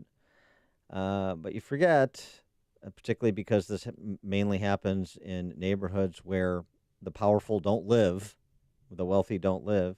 You forget these other human beings, and that you have thousands of people shot every year who do survive, thanks to great medical professionals and quick response from first responders who do survive. And what of the trauma, the community, the individual trauma, as well as the neighborhood and cultural trauma of the endemic violence in Chicago, in particular neighborhoods with special emphasis? Well, Alex Kotlowitz, who is the author of a book about Chicago housing projects, which was quite celebrated, this is back 25 years ago, called There Are No Children Here, examines exactly what we're describing. He's got a new book, An American Summer, Love and Death in Chicago, and he joins us now to discuss it. Alex, thanks for being with us. Appreciate it. Sure. Thanks for having me. So the impetus for your book and what it attempts to do in addressing the violence in Chicago. Yeah, I mean, I've been writing about these communities for some 30 years now, and been both confounded and deeply unsettled by the stubborn persistence of the violence. And I remember well after the tragic shooting in Newtown, and then it happened again in Parkland, we were asking all the right questions, like how individuals in a community move on after such a unbearable tragedy. And yet we're not asking those questions in places like Garfield Park or Austin or Englewood, and we need to. And I think there's a myth out there that somehow people get accustomed or hardened or numb to the violence, and I think we've completely underestimated the impact of the violence on both the spirit of individuals and the spirit of community. Well, you tell stories in your book and to bring what you just said home, to give it human form. Give us an example of what you're speaking of. Sure. There's one story about a remarkable woman, Lisa Daniels, who was living in Englewood. She was a single mother to 2 boys. The older one was a engineering student at the University of Illinois, and her younger one, Darren, in high school began to stray. He began to get involved in selling drugs, and she did everything she could to hold him tight, and then finally had to ask him to leave the house. And when Darren was 25, he went to buy some marijuana from a drug dealer down in Forest Park, Park Forest down on the south side and in the south suburbs. And I don't think neither of them came with the best of intentions, and a shootout ensued and Darren was killed. And so the first thing that happens is the local newspaper, and this happens so often, in the headline talked about how this young man with felony convictions had been killed in the community, and I don't think they mentioned Darren's name until the second or third paragraph, and all they talked about was his time in prison, all of his arrests, and Lisa wanted to reclaim his narrative. I mean, she wasn't in denial. She knew what he had done, but wanted everyone to know that he was a much richer, fuller, complicated individual than that story indicated. And in fact, she got her license plate holder reads, "He was my son. His name was Darren." But the other thing that happens with her is that she expects it's going to be a pretty straightforward case, that the shooter is going to be convicted and sent away to prison for a long time, and at some point the prosecutor comes to her and says, the case is more complicated than we thought. He's pleading self-defense, and the one witness we have is somebody who's got a criminal record, so not the best witness, and we're thinking of offering him a plea deal. Are you on board with that? And Lisa thinks about it for a bit, and she says, okay, I'll do that, but only if I can read a victim impact statement at his sentencing. And usually when people come and read victim impact statements, they talk about how the crime has impacted them and their family, and Lisa gets up there in the courtroom and talks about her son, how he was more than just this one moment in his life, and then goes on to ask for leniency for this person who killed her son, that he too was more than that one moment, and ends up forgiving him. In fact, she starts a correspondence with him in prison. I mean, it's just a remarkable story about forgiveness. Wow. That's are they still talking to this day? No, well, not at the moment, no. But they were when he was in prison. They were still corresponding. Yeah. Yeah, I know there's these restorative justice programs. I think actually 60 Minutes just profiled one, something like that, connecting victim to perpetrator or victim's family to perpetrator. Yeah, and Van Jones has a series right now on CNN. But right. In fact, Lisa has now started a foundation in her son's name around restorative justice. Something she's learned about since. But again, because you've got a 30-year perspective. You may, and I know you make the point that this is not a policy book. This is not, I know how to solve this, or somebody else knows how to solve this. But what have you seen in the last 30 years? How have things changed, improved, metastasized, some combination of all of that? Right. So, I mean, I think that, it's interesting that, as bad as things are now, as bad as the violence is, it was considerably worse, 25, 30 years ago, and yet it feels just as intense now. And I think that part of that is because the gangs have really broken apart, and, the police estimate there are 600 to 800 different factions, cliques, crews around the city, organized block by block, and the violence feels more arbitrary, more random. The other part of it, of course, is 25, 30 years ago, so much of the violence was happening in public housing, just completely out of sight, out of mind. For me, the most encouraging thing that's happened in recent years is this movement to consider violence as a matter of public health, to recognize that this is not solely a law enforcement problem. And I think we've made that mistake in the past, to think that this is a problem that's going to be solved by law enforcement. And some of the most inventive and creative programs directly grapple with the trauma, especially of the young men they're working with. What about the other civic institutions that set young people, since we're mainly talking about young people here that are turned on to gangs and crime? Right. Well, the commonality, and I should back up and just say that Chicago, as bad as it is, it's kind of the poster child. It's not even in the top 10 most violent cities in the country. I mean, there's St. Louis, Baltimore, Detroit, New Orleans. I could go on. I mean, I could have written this book in so many different places, but the one common element in all these neighborhoods that are sort of where you see this stubborn, persistent violence is that these neighborhoods are deeply distressed, communities that are economically struggling. And it feels so self-evident, I almost feel sheepish to even say it, but we've got to find a way to rebuild and refortify these communities, which in turn will ultimately rebuild and refortify family, which is, the most important institution out there. Right. I mean, don't we need more fathers in the children's lives? Would that help? Well, it's not so much that we need more fathers, but we need to find a way to support families. Families come in all shapes and sizes, but I do think that if you're living in communities where jobs are hard to come by, where there's little sense of hope or a future, where the schools are not functioning as they should, you begin to lose a sense of future. You begin to sort of give up. I remember years ago there was a guy who used to work at the World Bank, Paul Collier, who wrote this book, The Bottom Billion, about the developing world, in which he talked about how, in places like Chad, where there's poverty across the board, there's very little violence. It's only in countries in which there's great disparities of wealth. And he comes to Chicago and goes to Englewood, and he realized this is it. You walk out your door in Englewood and you look at this gleaming, beautiful skyline, I think the most beautiful downtown in the world, and you know what's not yours. And how can you not become bitter?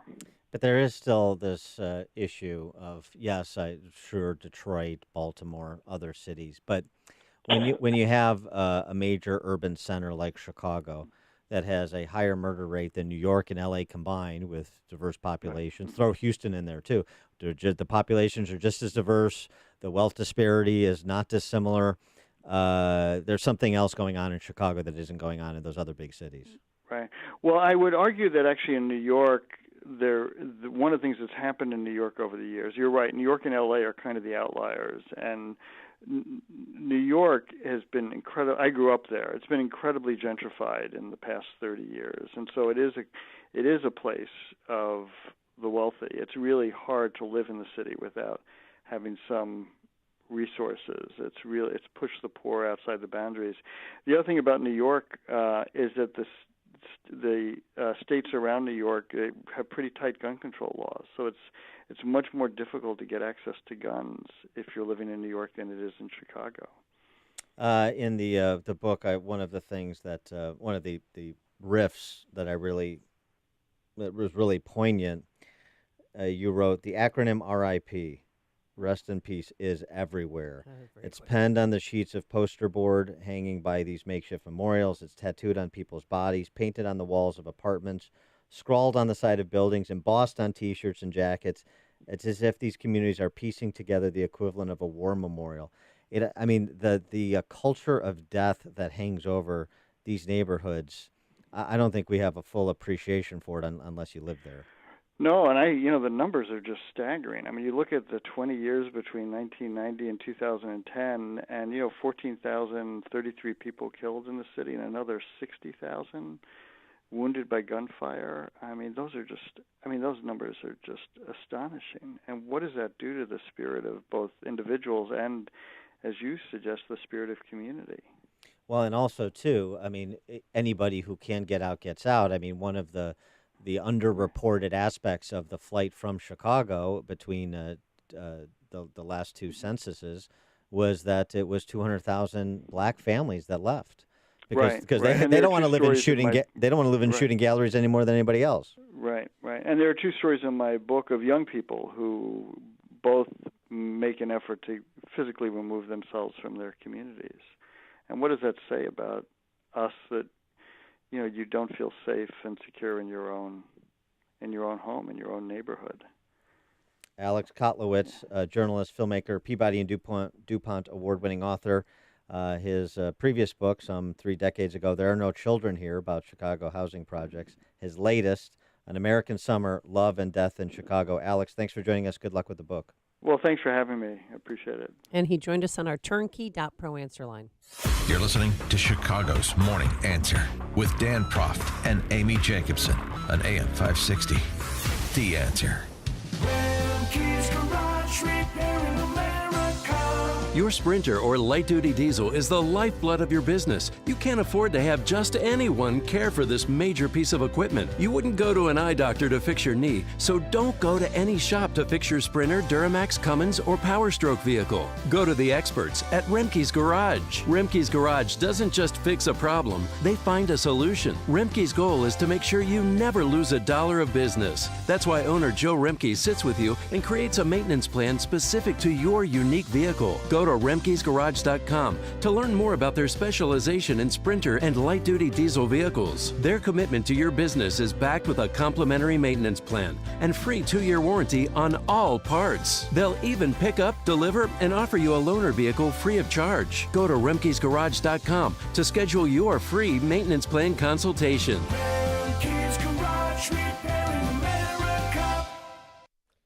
Hey, with spring in full swing, it's time to think about your sump pump. And don't forget a battery backup, important stuff. And just as important is who you contact for help, and that would be Permaseal, of course.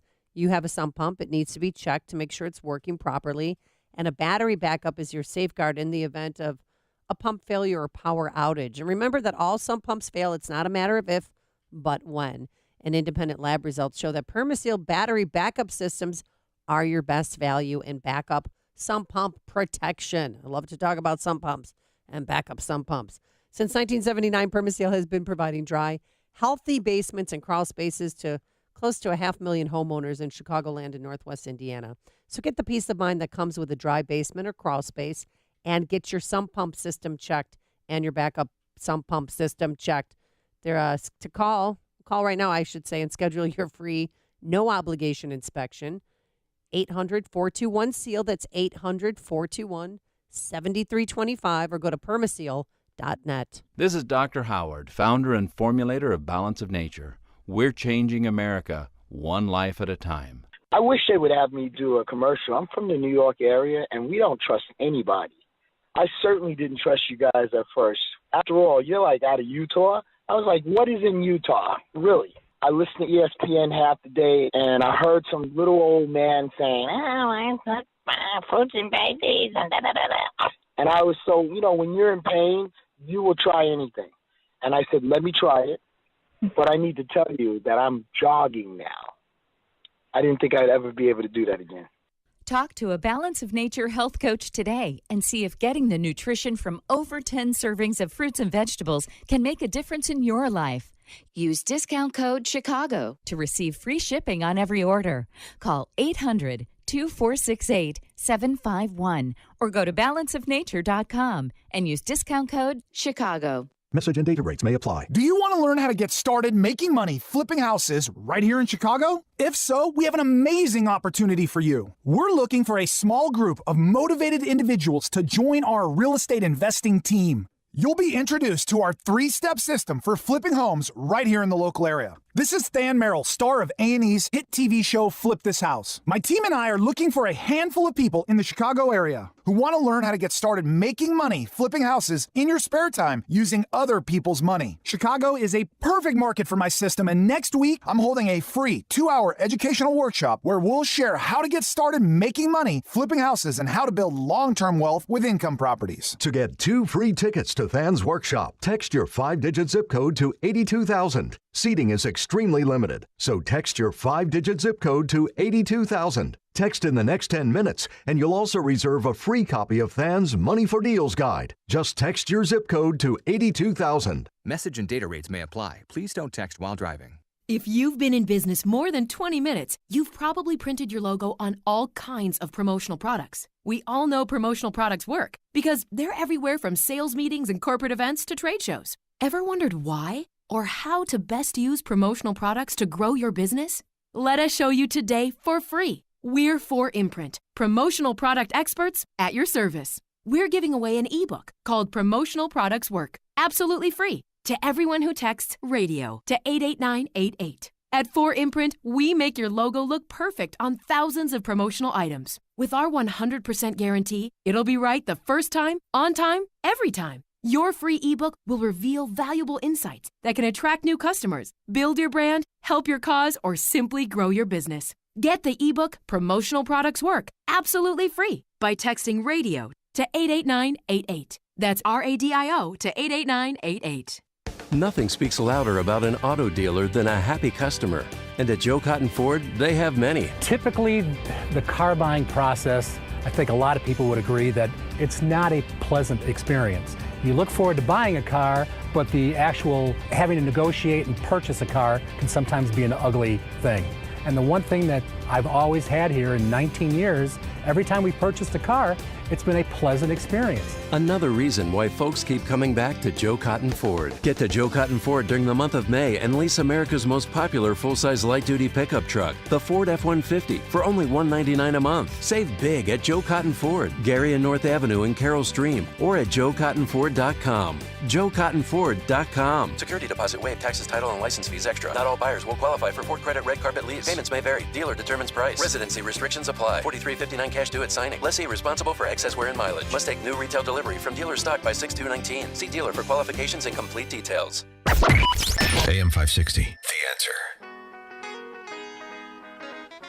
Judson University welcomes tech entrepreneur, Dallas Mavericks owner, and Shark Tank investor Mark Cuban to campus for a special event.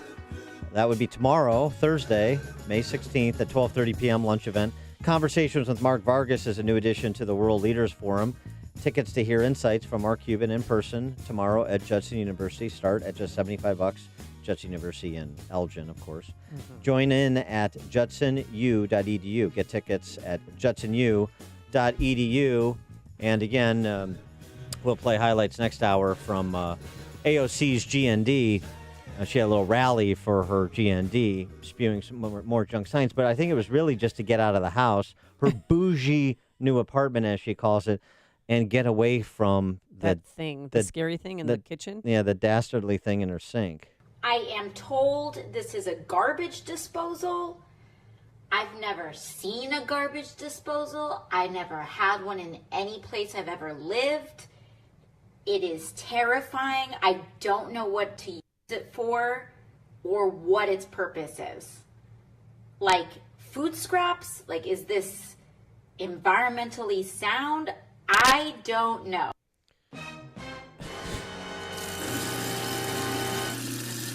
Yeah, and apparently garbage disposals were banned in New York until like the late 90s. That's why she hasn't experienced this new thing called the garbage disposal. For sanitation reasons, but you don't need to have something to know it exists and the purpose of its existence.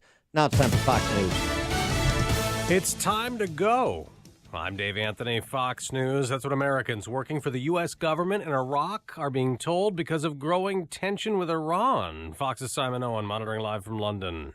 Dave, the State Department ordering non-essential staff at the U.S. Embassy in Baghdad to leave Iraq, blaming what a spokesperson calls an increased threat stream.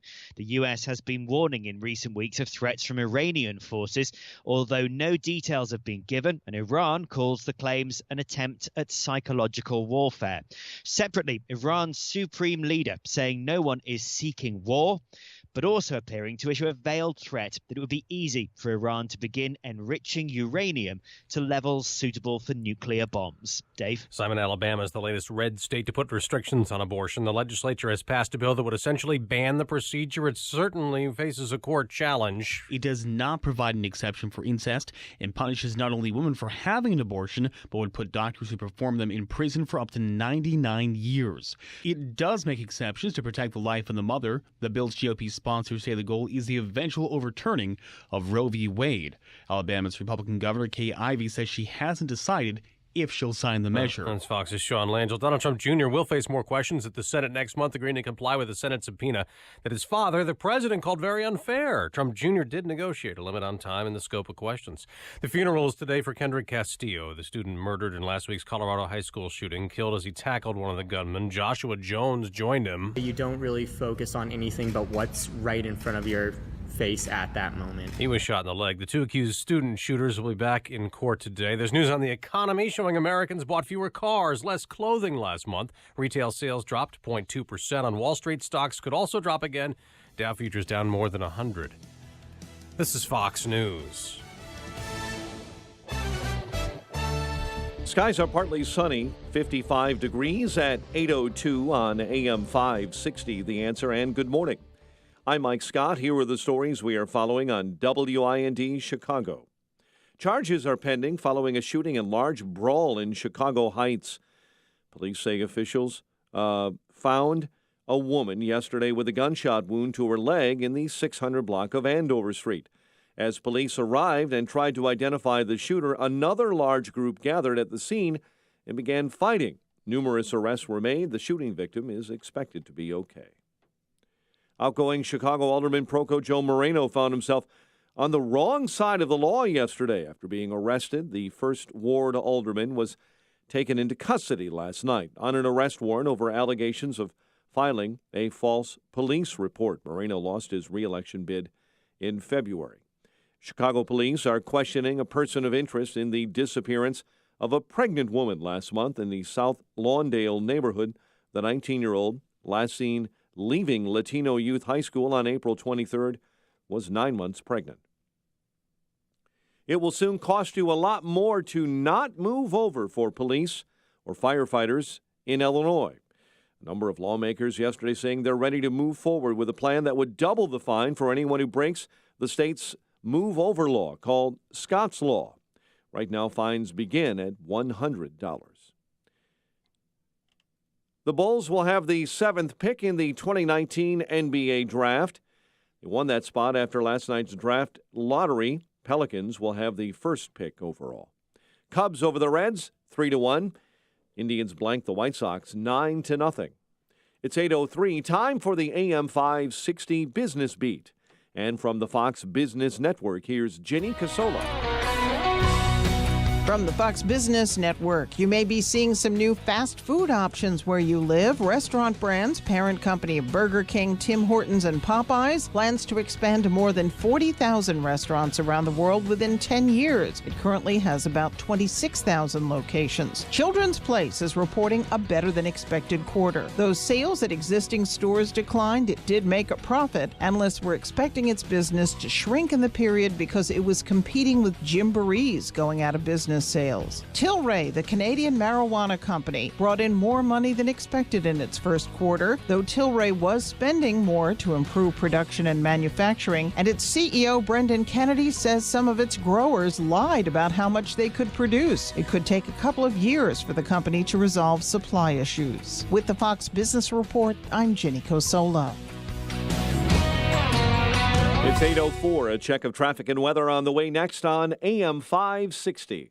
Without the rule of law, we're nothing. The Joe Walsh Show. And what makes me sad today is it's all tribal. What side you on? Right now, we got a king in the White House. We got a guy who believes that the laws don't apply to him. And so we're asked all the time, are you with him or are you against him? I'm with the Constitution. I believe in open and transparent government. I believe in a government that leaves me the hell alone. What team does that put me on? Whose tribe am I a part of? The Joe Walsh Show. Weeknights starting at 5, right before Larry Elder at 7 on AM 560. The Answer. Signature Bank is Chicago's fastest growing independently owned business bank. It's a bank where relationships still matter. Signature Bank knows your name and your story. I'm Dan Proft, and I know this because Signature Bank is my business bank. I'm Bob Aument, a founding partner of the law firm of Dassman & Aument and longtime personal customer of Signature Bank. Our firm recently left one of the larger banks to bank with Signature Bank, and it's been a refreshing change.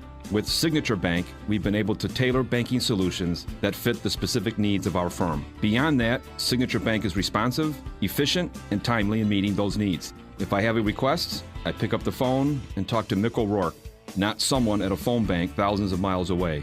Dassman & Aument needed more than what the larger banks offer, and we found that with Signature Bank.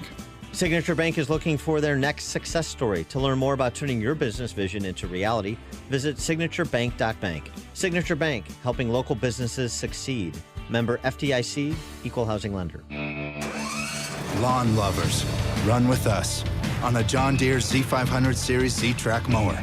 Built to mow better, faster with an Excel Deep Mower Deck. Because whether you're up against the clock or a busy day, this zero turn gets it done in almost no time at all. Nothing runs like a Deere. Run with us. Test drive a Z500 Series Z-Track mower at your John Deere dealer during the Take Your Turn sales event. We've all read some surprising online reviews, whether scoping out a spot for vacation or trying to find the best happy hour. So why should finding software for your business be any different? With over 850,000 software reviews, make an informed decision with Capterra. Capterra is the leading free online resource to help you find the best business software. From applicant tracking to workflow software, read reviews in over 700 categories from users just like you. Join the 4 million people that use Capterra each month. Find the right software today with Capterra. That's CAPTERRA.com/radio. It's 8:07. Let's check the roads in the AM 560 Traffic Center with Jim Talamonte. Traffic is jammed on the southbound Tri-State to eastbound 8094 from Dixie Highway to Calumet Avenue. 3 left lanes are blocked after a semi carrying honey overturned. Westbound 8094, the Gapers delay is from Broadway to Calumet. Edens is 22 minutes Lake Cook to Junction. Kennedy, an hour and 3 minutes, O'Hare to downtown. No savings in the Express. Eisenhower, an hour and 8 minutes, 390 to downtown, and 50 minutes from Manheim. Stevenson, an hour 14, 355 to Lakeshore Drive. Ryan is 40 minutes from 95th. Southbound Tri-State to the north, delays are from 137 to Deerfield Road. Northbound it's heavy, 111th to 87th, and from the 83rd Street toll to Balmoral. That's traffic. I'm Jim Talamonte on AM 560 The Answer.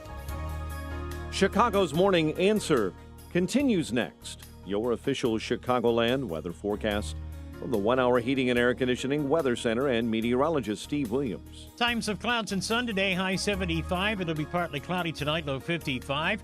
Partly sunny, breezy tomorrow. Severe thunderstorm for the late afternoon. That could bring downpours, large hail, damaging wind gusts, and a high 79.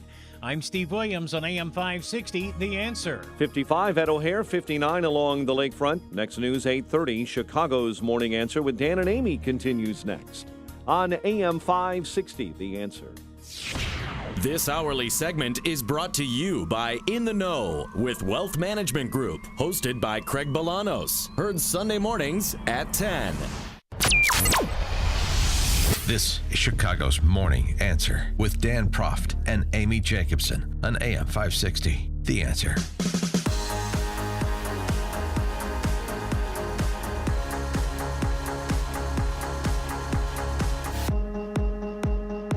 Top of the morning, Dan and Amy. A great story last week with the IPOing of Uber, recounting the background of Uber CEO Dara Khosrowshahi. He's an Iranian immigrant, asylum seeker. His family fled Iran when the revolution came in the late 70s and the Shah was deposed. As a New Yorker piece about Khosrowshahi recounts, the family watched from across an ocean as their manufacturing business, which produced consumer and pharmaceutical goods under brands licensed from Western countries, was nationalized by the new Islamic government in Iran. And Khosrowshahi tells the New Yorker, talking about what his family experienced, including, oh, by the way, his father being arrested by the government and imprisoned for 6 years when he went back to take care of his own father, who was ill. His mother being left to care for 3 teenage boys, taking a job as a salesperson at a high-end women's clothing boutique in Manhattan, the sort of store she previously would have frequented as a client. Khosrowshahi says, I think there was this undercurrent within my family, which was that we had lost everything. And he, in his first address to Uber employees, he put it more bluntly, there's this chip you have on your shoulder as an immigrant that drives you.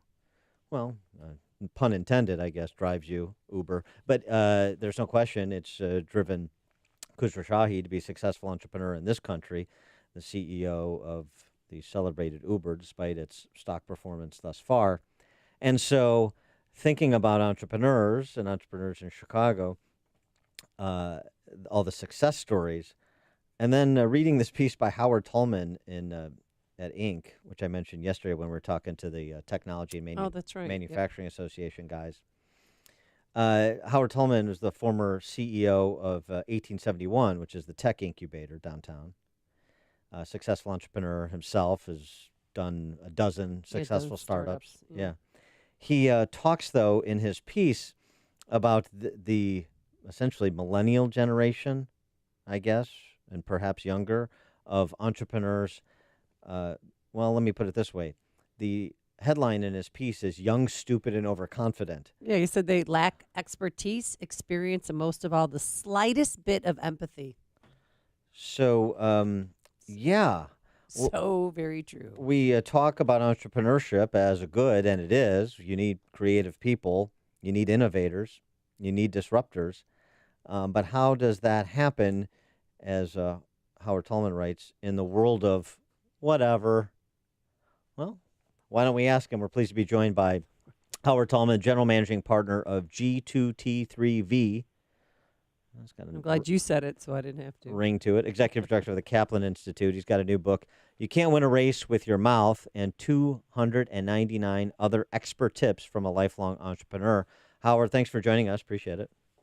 Hey, I'm glad to be here. So, I mean, sort of teed it up, but give us your thumbnail riff on these entrepreneurs of whom you write, because it seemed like you were a bit exasperated and had to wrote this column as sort of a cathartic experience dealing with these kids. Well, for sure, all my columns are cathartic. But the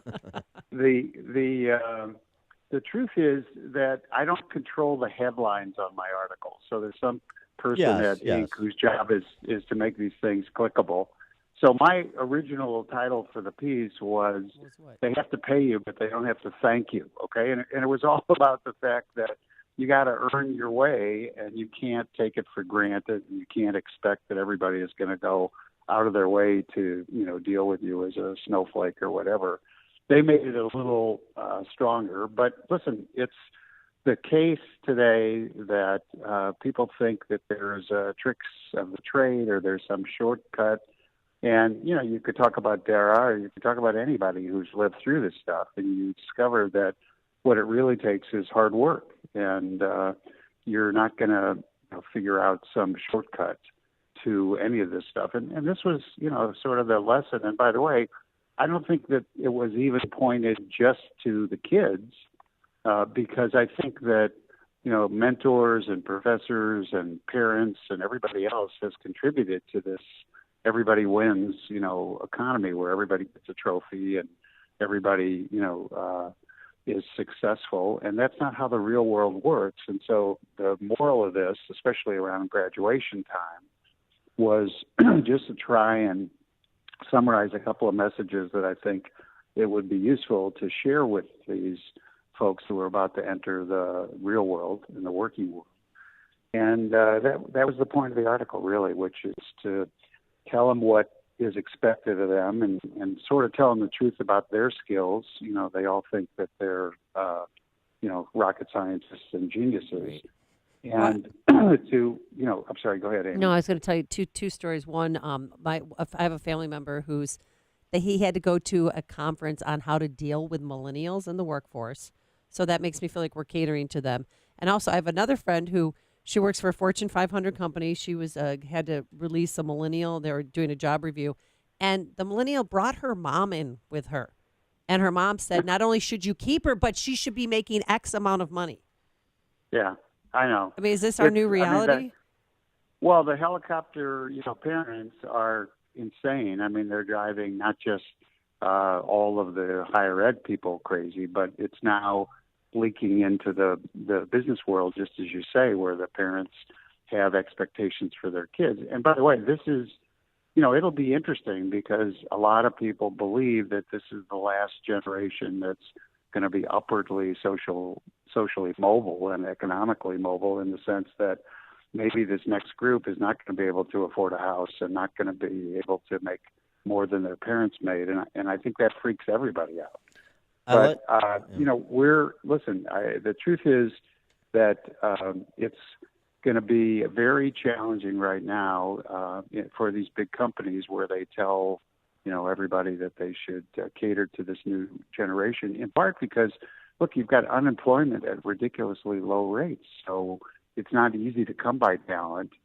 But the truth is that talent doesn't do it alone. I mean, you can be the most creative, talented person in the world, but if you're not willing to put in the work, and if you're basically also not willing to work with other people, you're just not going to be successful. It's not sort of the Lone Ranger these days. It takes a team to accomplish just about anything important. Well, right, and I suppose you also marginalize yourself at some point. Perhaps the job market won't always be as tight as it is today.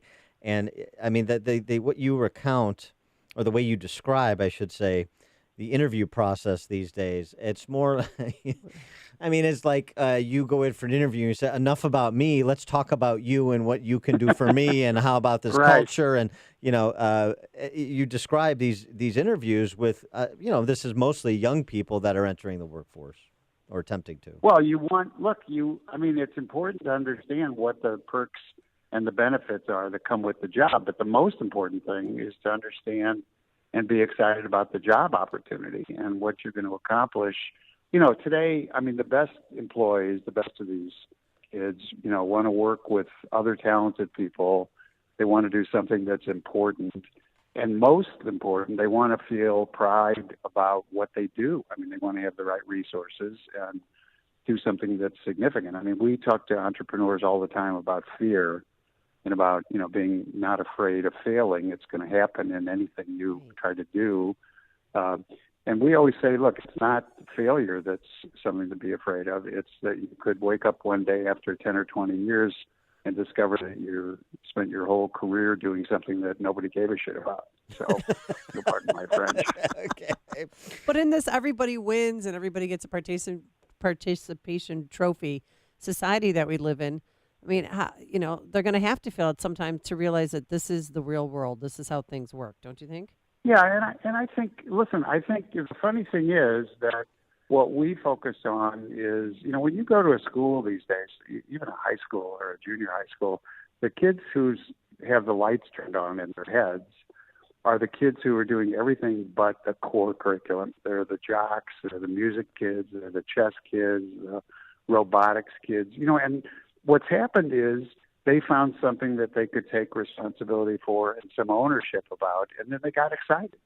And those are the kids we look for, because the kids who excelled in extracurricular activities are, they're tuned in, they're self-directed, they understand that you have to work really hard to master these things, because, there isn't a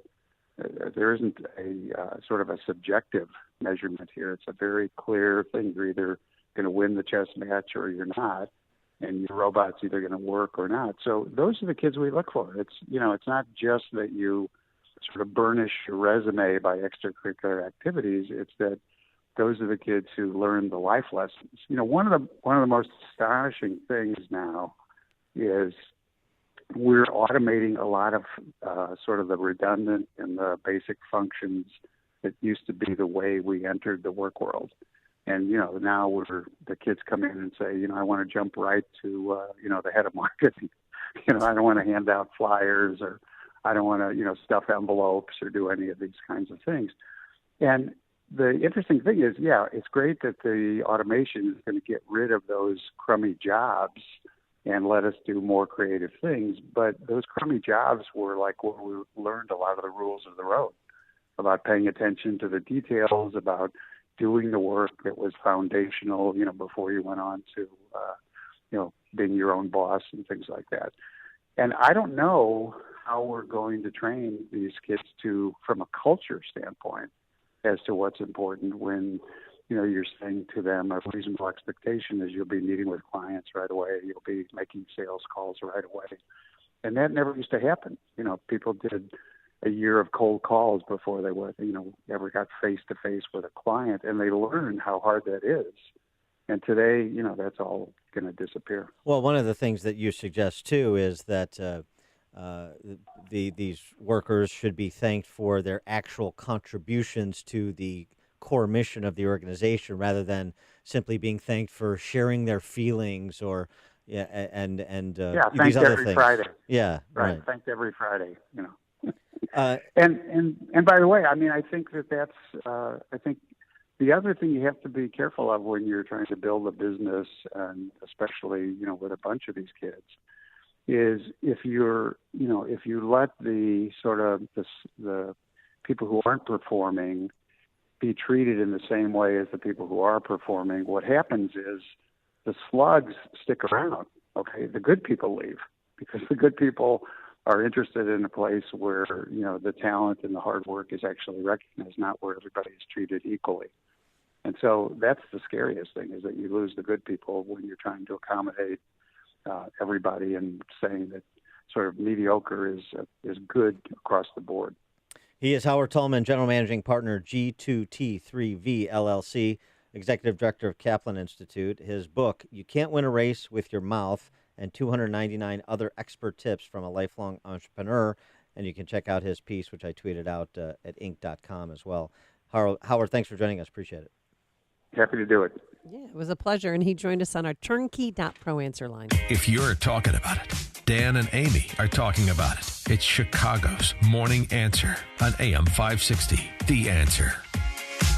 My name is David Hochberg at Team Hochberg. Here's a secret my competitors won't tell you. Every conventional, FHA, VA, rural, and reverse mortgage loan has closing costs. Borrowers can receive a closing cost credit for some or all of the closing costs by securing a higher interest rate on their loan. Over the past 18 years, I've closed thousands of loans. Some borrowers elected to go at the higher rate to receive a closing cost credit, and others elected to pay their closing costs to secure a lower rate. Team Hochberg doesn't play the no closing costs game in our ads. So if you want to work with the no closing cost carnival barkers, call my competitors. If you want to work with an honest local lender who will always look out for your financial best interest, call Team Hochberg now at 855-56-DAVID or visit 56david.com. Team Hochberg has helped thousands of AM 560 listeners, but we can't help if you don't call 855-56-DAVID or visit 56david.com. Homeside Financial Equal Housing Lender, Illinois Residential Mortgage License, CMB 6761019, NMLS 1124061. Remember that sound? Remember hitting the little white ball down the fairway? Well, you could golf with us. You can golf with Dan Proft if you want on Monday, June 24th at our annual golf outing. It's at the Mistwood Golf Club in Romeoville, presented by Clear Financial Strategies. It's an annual event here at AM 560, and the proceeds will benefit the 100 clubs of Chicago, DuPage, and Will counties. You don't have to be a business owner to golf with us. You can be a single, a double, you can have a foursome. Call this number 312-363-6680 to reserve your spot.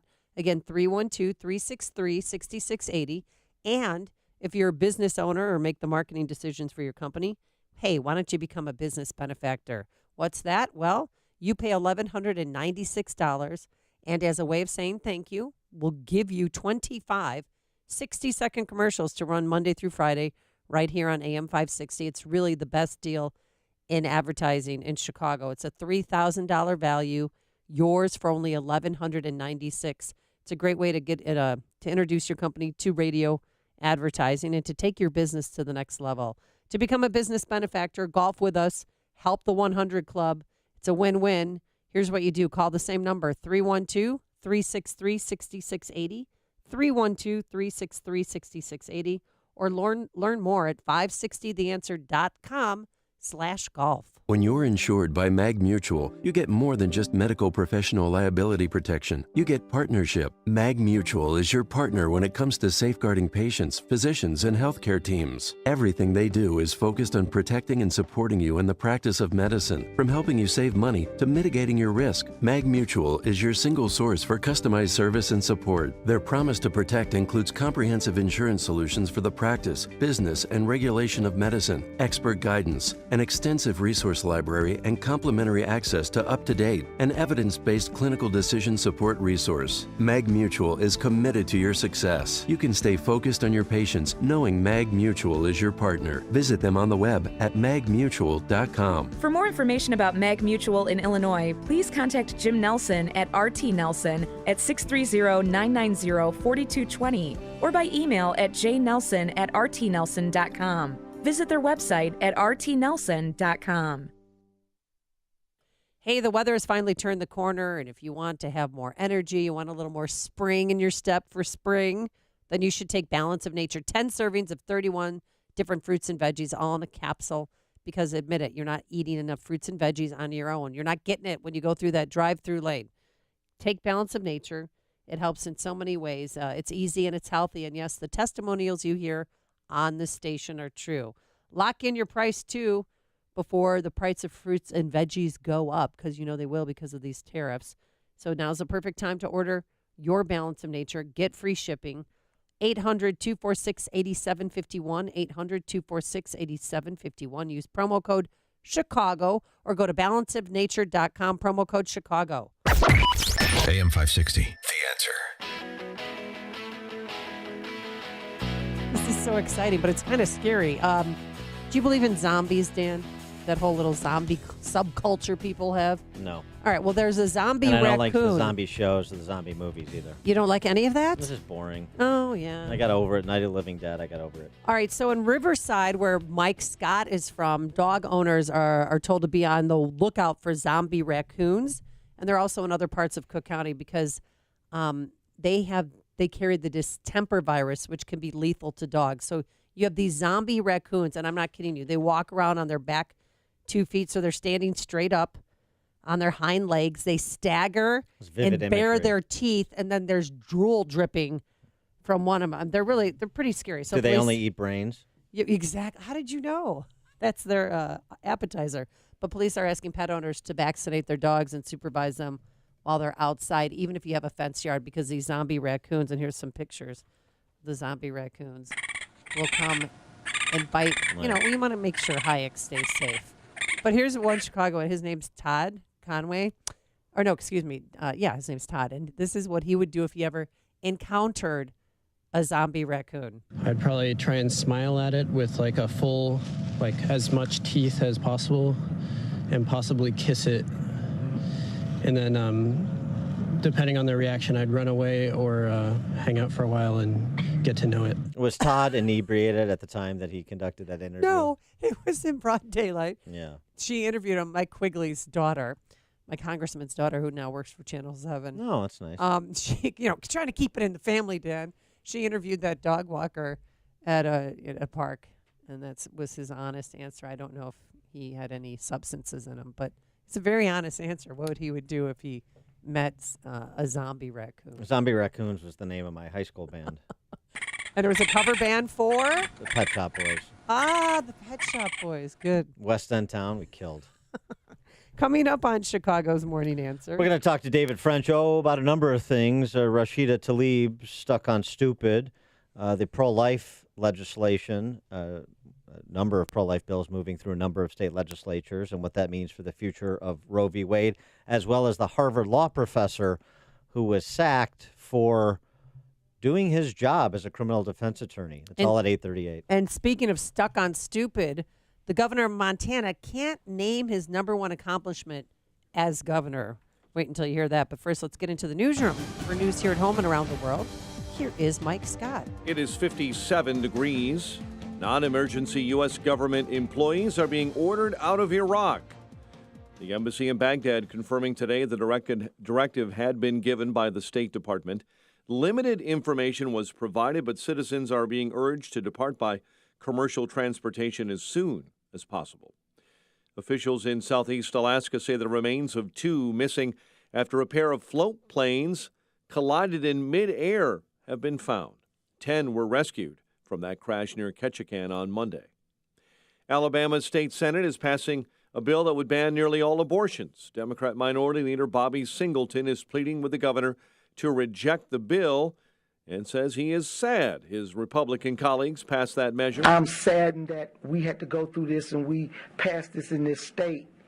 And maybe I could be okay with that. This may be the piece of legislation that go before the United States Supreme Court. And I frankly don't think it'll get out of district court. The bill's authors in the House have said their aim is to have that matter taken up by the Supreme Court in hopes of overturning the 1973 Roe v. Wade decision. Trial is underway for a man here in Chicago accused of murdering and dismembering a 2-year-old Rockford boy whose body parts were found in the Garfield Park Lagoon on the west side.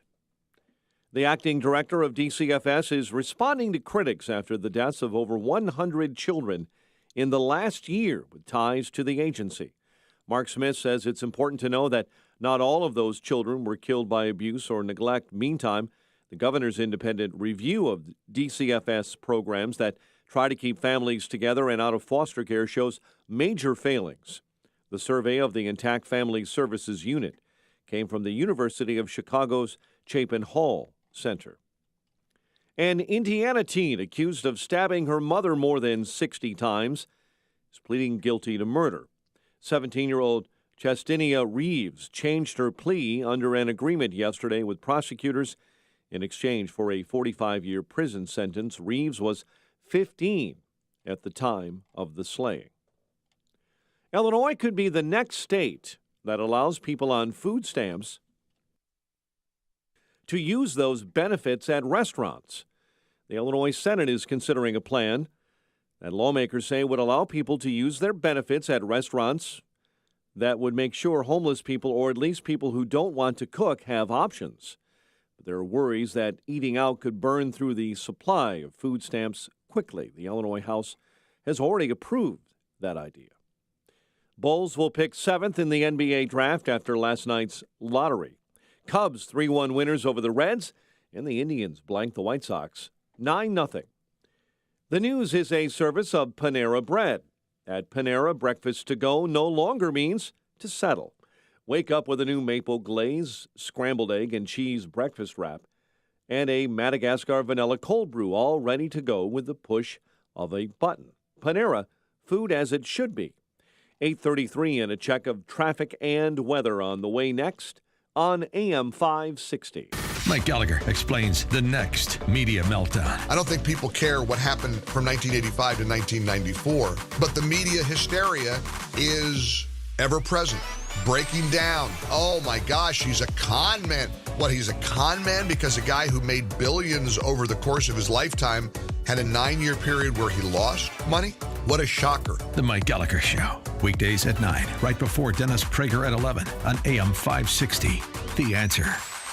Hi, this is Amy Jacobson. Spring is the perfect time to take notice of any paint issues. Call the professionals at CertaPro Painters right away to take care of your home. Our front porch and back porches were chipping and peeling, just an eyesore. But CertaPro Painters swooped in and made a huge difference.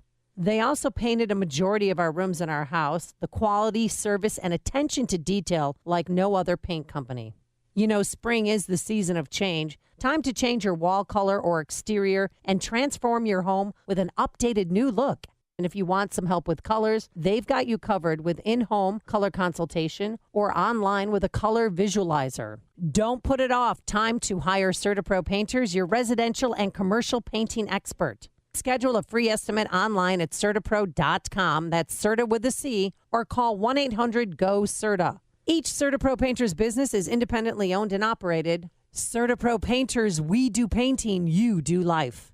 Message and data rates may apply. Please don't text while driving. If you've been in business more than 20 minutes, you've probably printed your logo on all kinds of promotional products. We all know promotional products work because they're everywhere from sales meetings and corporate events to trade shows. Ever wondered why or how to best use promotional products to grow your business? Let us show you today for free. We're 4imprint, promotional product experts at your service. We're giving away an ebook called Promotional Products Work, absolutely free, to everyone who texts RADIO to 88988. At 4imprint, we make your logo look perfect on thousands of promotional items. With our 100% guarantee, it'll be right the first time, on time, every time. Your free ebook will reveal valuable insights that can attract new customers, build your brand, help your cause, or simply grow your business. Get the ebook Promotional Products Work absolutely free by texting RADIO to 88988. That's RADIO to 88988.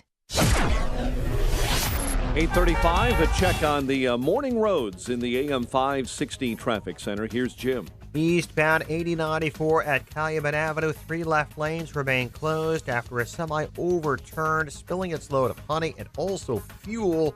Traffic jam starts on the southbound Tri-State at Dixie Highway and extends to Calumet. Westbound the Gapers delays from Broadway to Calumet.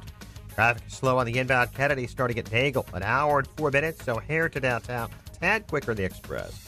Eisenhower, an hour and 5 minutes, 390 to Burn Circle. Outbound, an hour and 20 after a wreck at North Avenue. Stevenson, an hour and 6 minutes, 355 to Lakeshore Drive. Ryan is 40 minutes, 95th to downtown. Northbound Veterans Memorial, it's heavy. 555 to the Reagan Tollway. Army Trail to 290.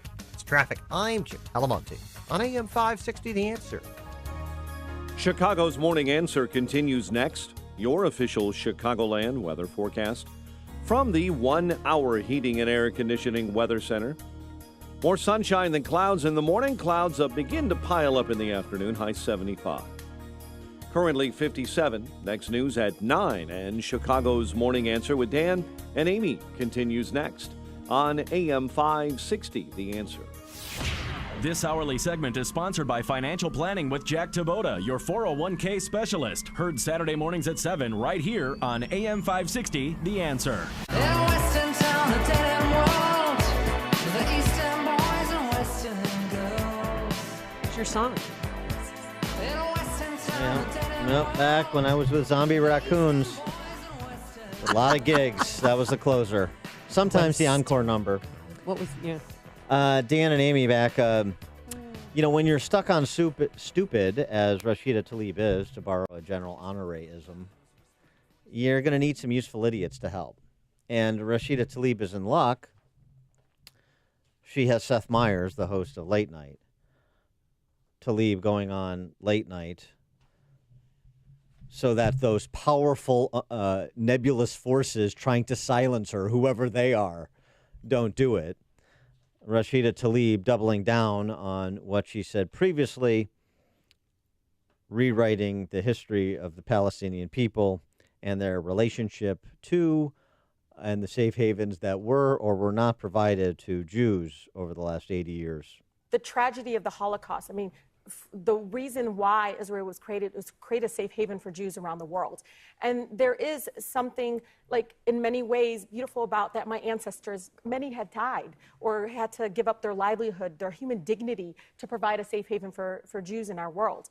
And that is something I wanted to recognize and kind of honor in some sort of way. But I also think it's important because I want Palestinian people also to find some sort of, light in this kind of what's happening, but also, in the end, I said, I want all of us to feel safe. All of us deserve human dignity, no matter our backgrounds, no matter our ethnicity, no matter even our political opinions. We all deserve that kind of equality and justice. Please clap. And, for me, Please I wanted clap. to uplift that and bring that to light. Yeah, and when she says she wanted to recognize the sacrifices of her people, what she meant is she wants to invent them. And that's what she did. And she also went on to say, a friend told her, she needs to talk like a fourth grader so racist idiots will understand her. And then the audience clapped too, like trained seals. Yeah. Oh, it's so funny. Great punchline. You know who's not clapping? The Zionist Organization of America, which issued a press release calling on pro-Israel organizations and quote-unquote decent Americans to urge the removal of Representative Tlaib from the Democrat Party and congressional committees. They don't seem to be laughing along with Seth Meyers' studio audience.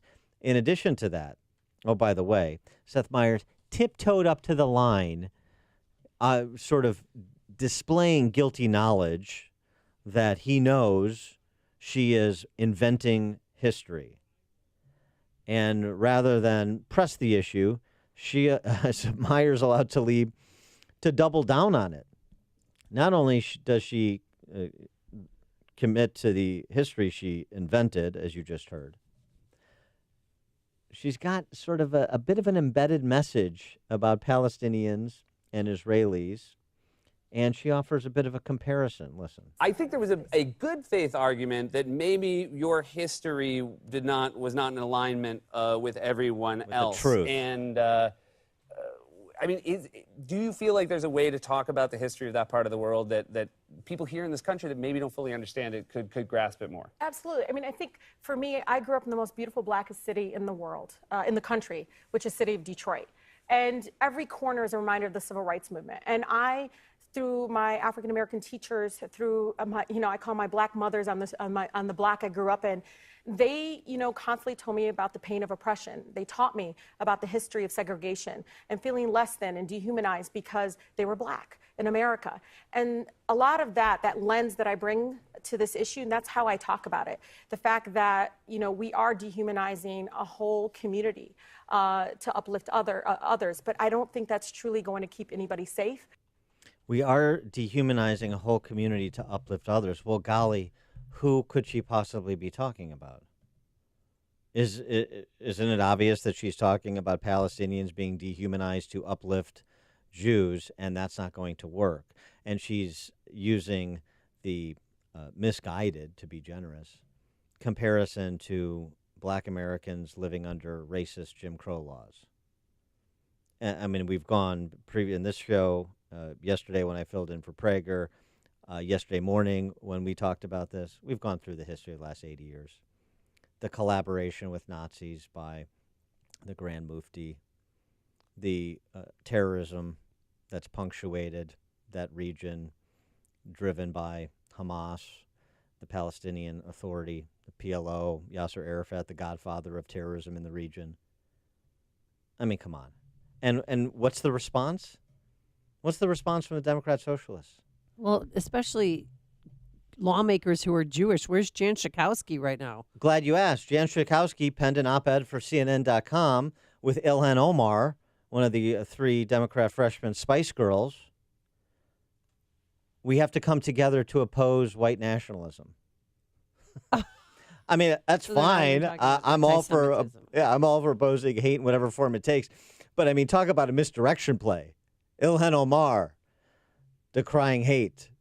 Rashida Tlaib decrying hate. The left is very good at projecting onto others who they are. For more on this topic and a few others we got to get to, David French, writer at National Review, contributor to Time Magazine, constitutional lawyer, best-selling author, and veteran of Operation Iraqi Freedom. David, thanks for joining us. Appreciate it. Thanks so much for having me. David Harsanyi has a good piece. He's had a couple good pieces over at the Federalist on Tlaib, saying, among other things, Tlaib's whole perspective on the Holocaust is how it impacted Palestinians, number one. Number two, what happened last night with Seth Meyers and helping to popularize not only her, but her ahistorical account. Meyers' audience might not be aware of this, writes Harsanyi, since the host employs the popular euphemism critical of Israel, quote unquote, as a stand-in for destroy the Jewish state, while also facilitating what you've just heard from Tlaib.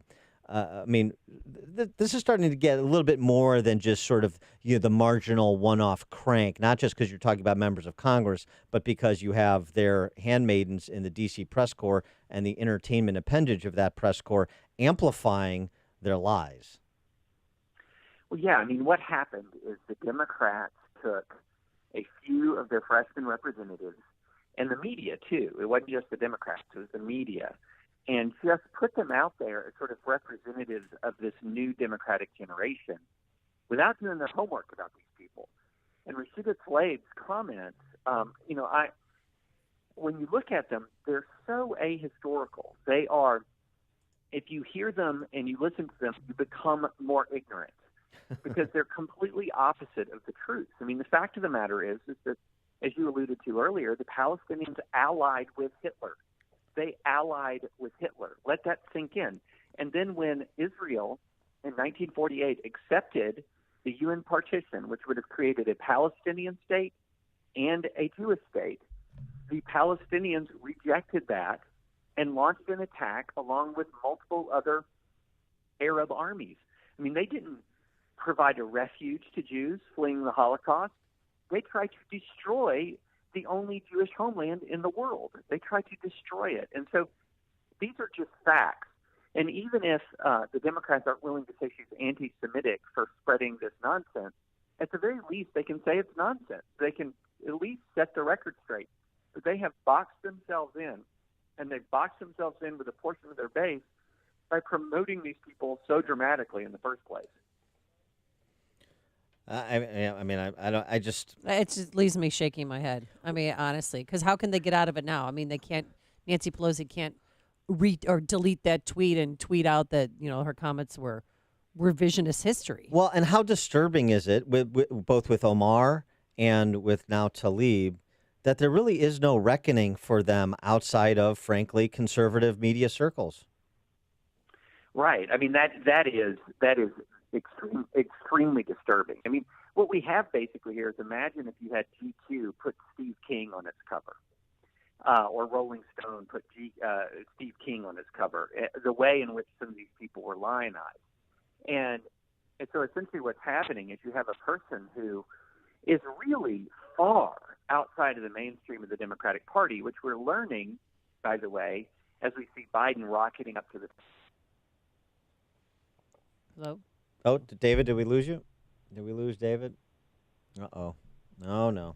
All right. Well, we'll effort to get David French back. Why don't we take a break, and we'll effort to get David French back and continue our conversation. This is the morning show more Chicago radio listeners are choosing. This is Chicago's Morning Answer on AM 560. The Answer.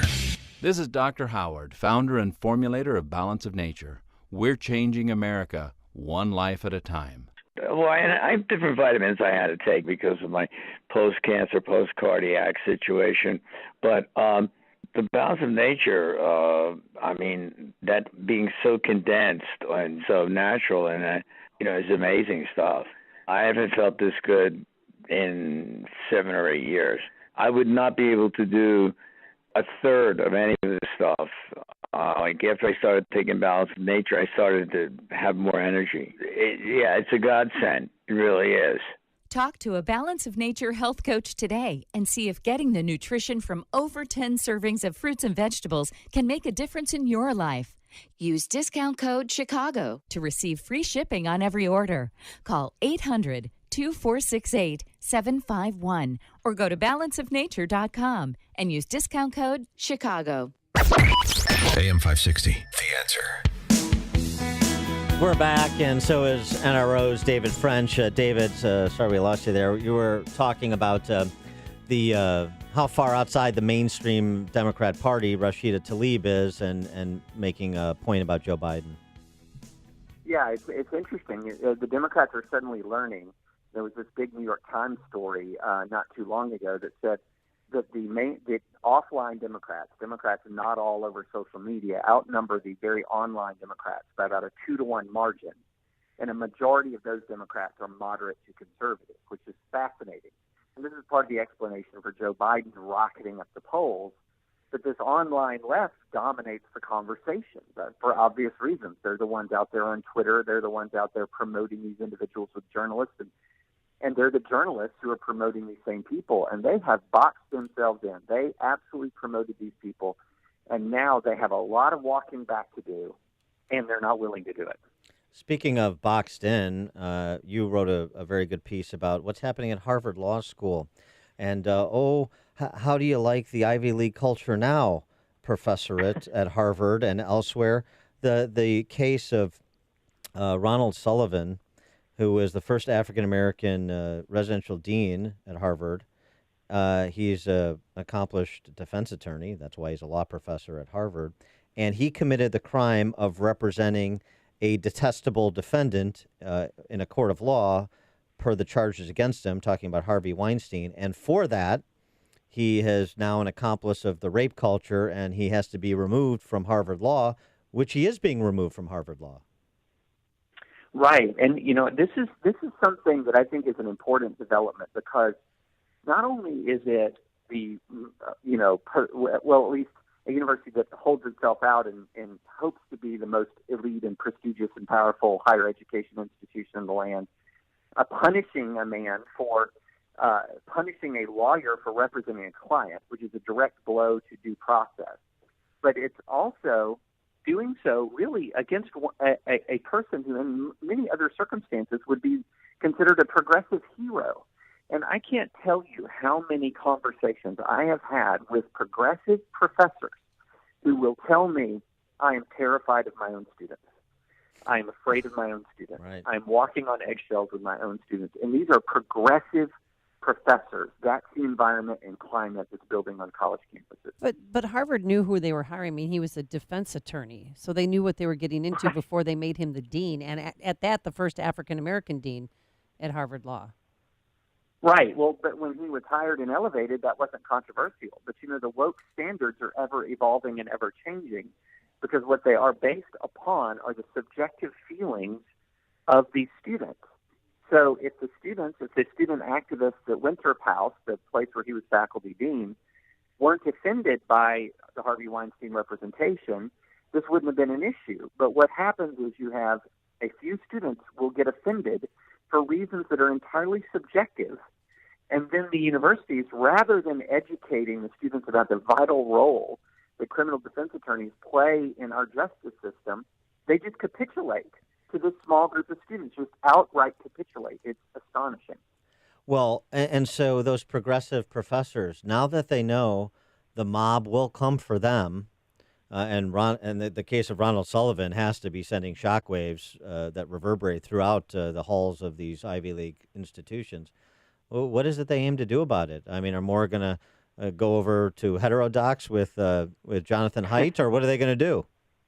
That's a great question. I mean, to their credit, 52 law professors at Harvard Law signed a statement in support of Sullivan. So that was one good positive step. I think a few are leaking over to Jonathan Haidt's Heterodox Academy. But the problem is you have a collective action problem. You might have several concerned professors at any given school, but they don't share their concerns. They feel embattled. They feel vulnerable. And who's going to come to their aid when the students come for them? Not the administration. Mm-hmm. So you have all of these people who are living in fear for their careers and their public reputations. They're miserable. They're walking on eggshells, and they really, truly don't know what to do about it. Wanted to get to these pro-life bills that are making their way through a number of state legislatures, particularly in the South, Alabama, Georgia, obviously, legislation signed into law. And Louisiana, also Michigan Senate passing a bill banning dismemberment abortions. Give us your handle on the landscape for not only pro-life legislation, the heartbeat bills, but also when a case you expect will get to the high court that would bring the question of Roe v. Wade under scrutiny? Yeah, so I think two things that are happening at the same time. One, you are seeing the fruits of an entire generation of patient pro-life advocacy in certain parts of the country has dramatically changed the composition of the electorate. So now you have an electorate that is demanding aggressive pro-life litigation in big chunks of the country.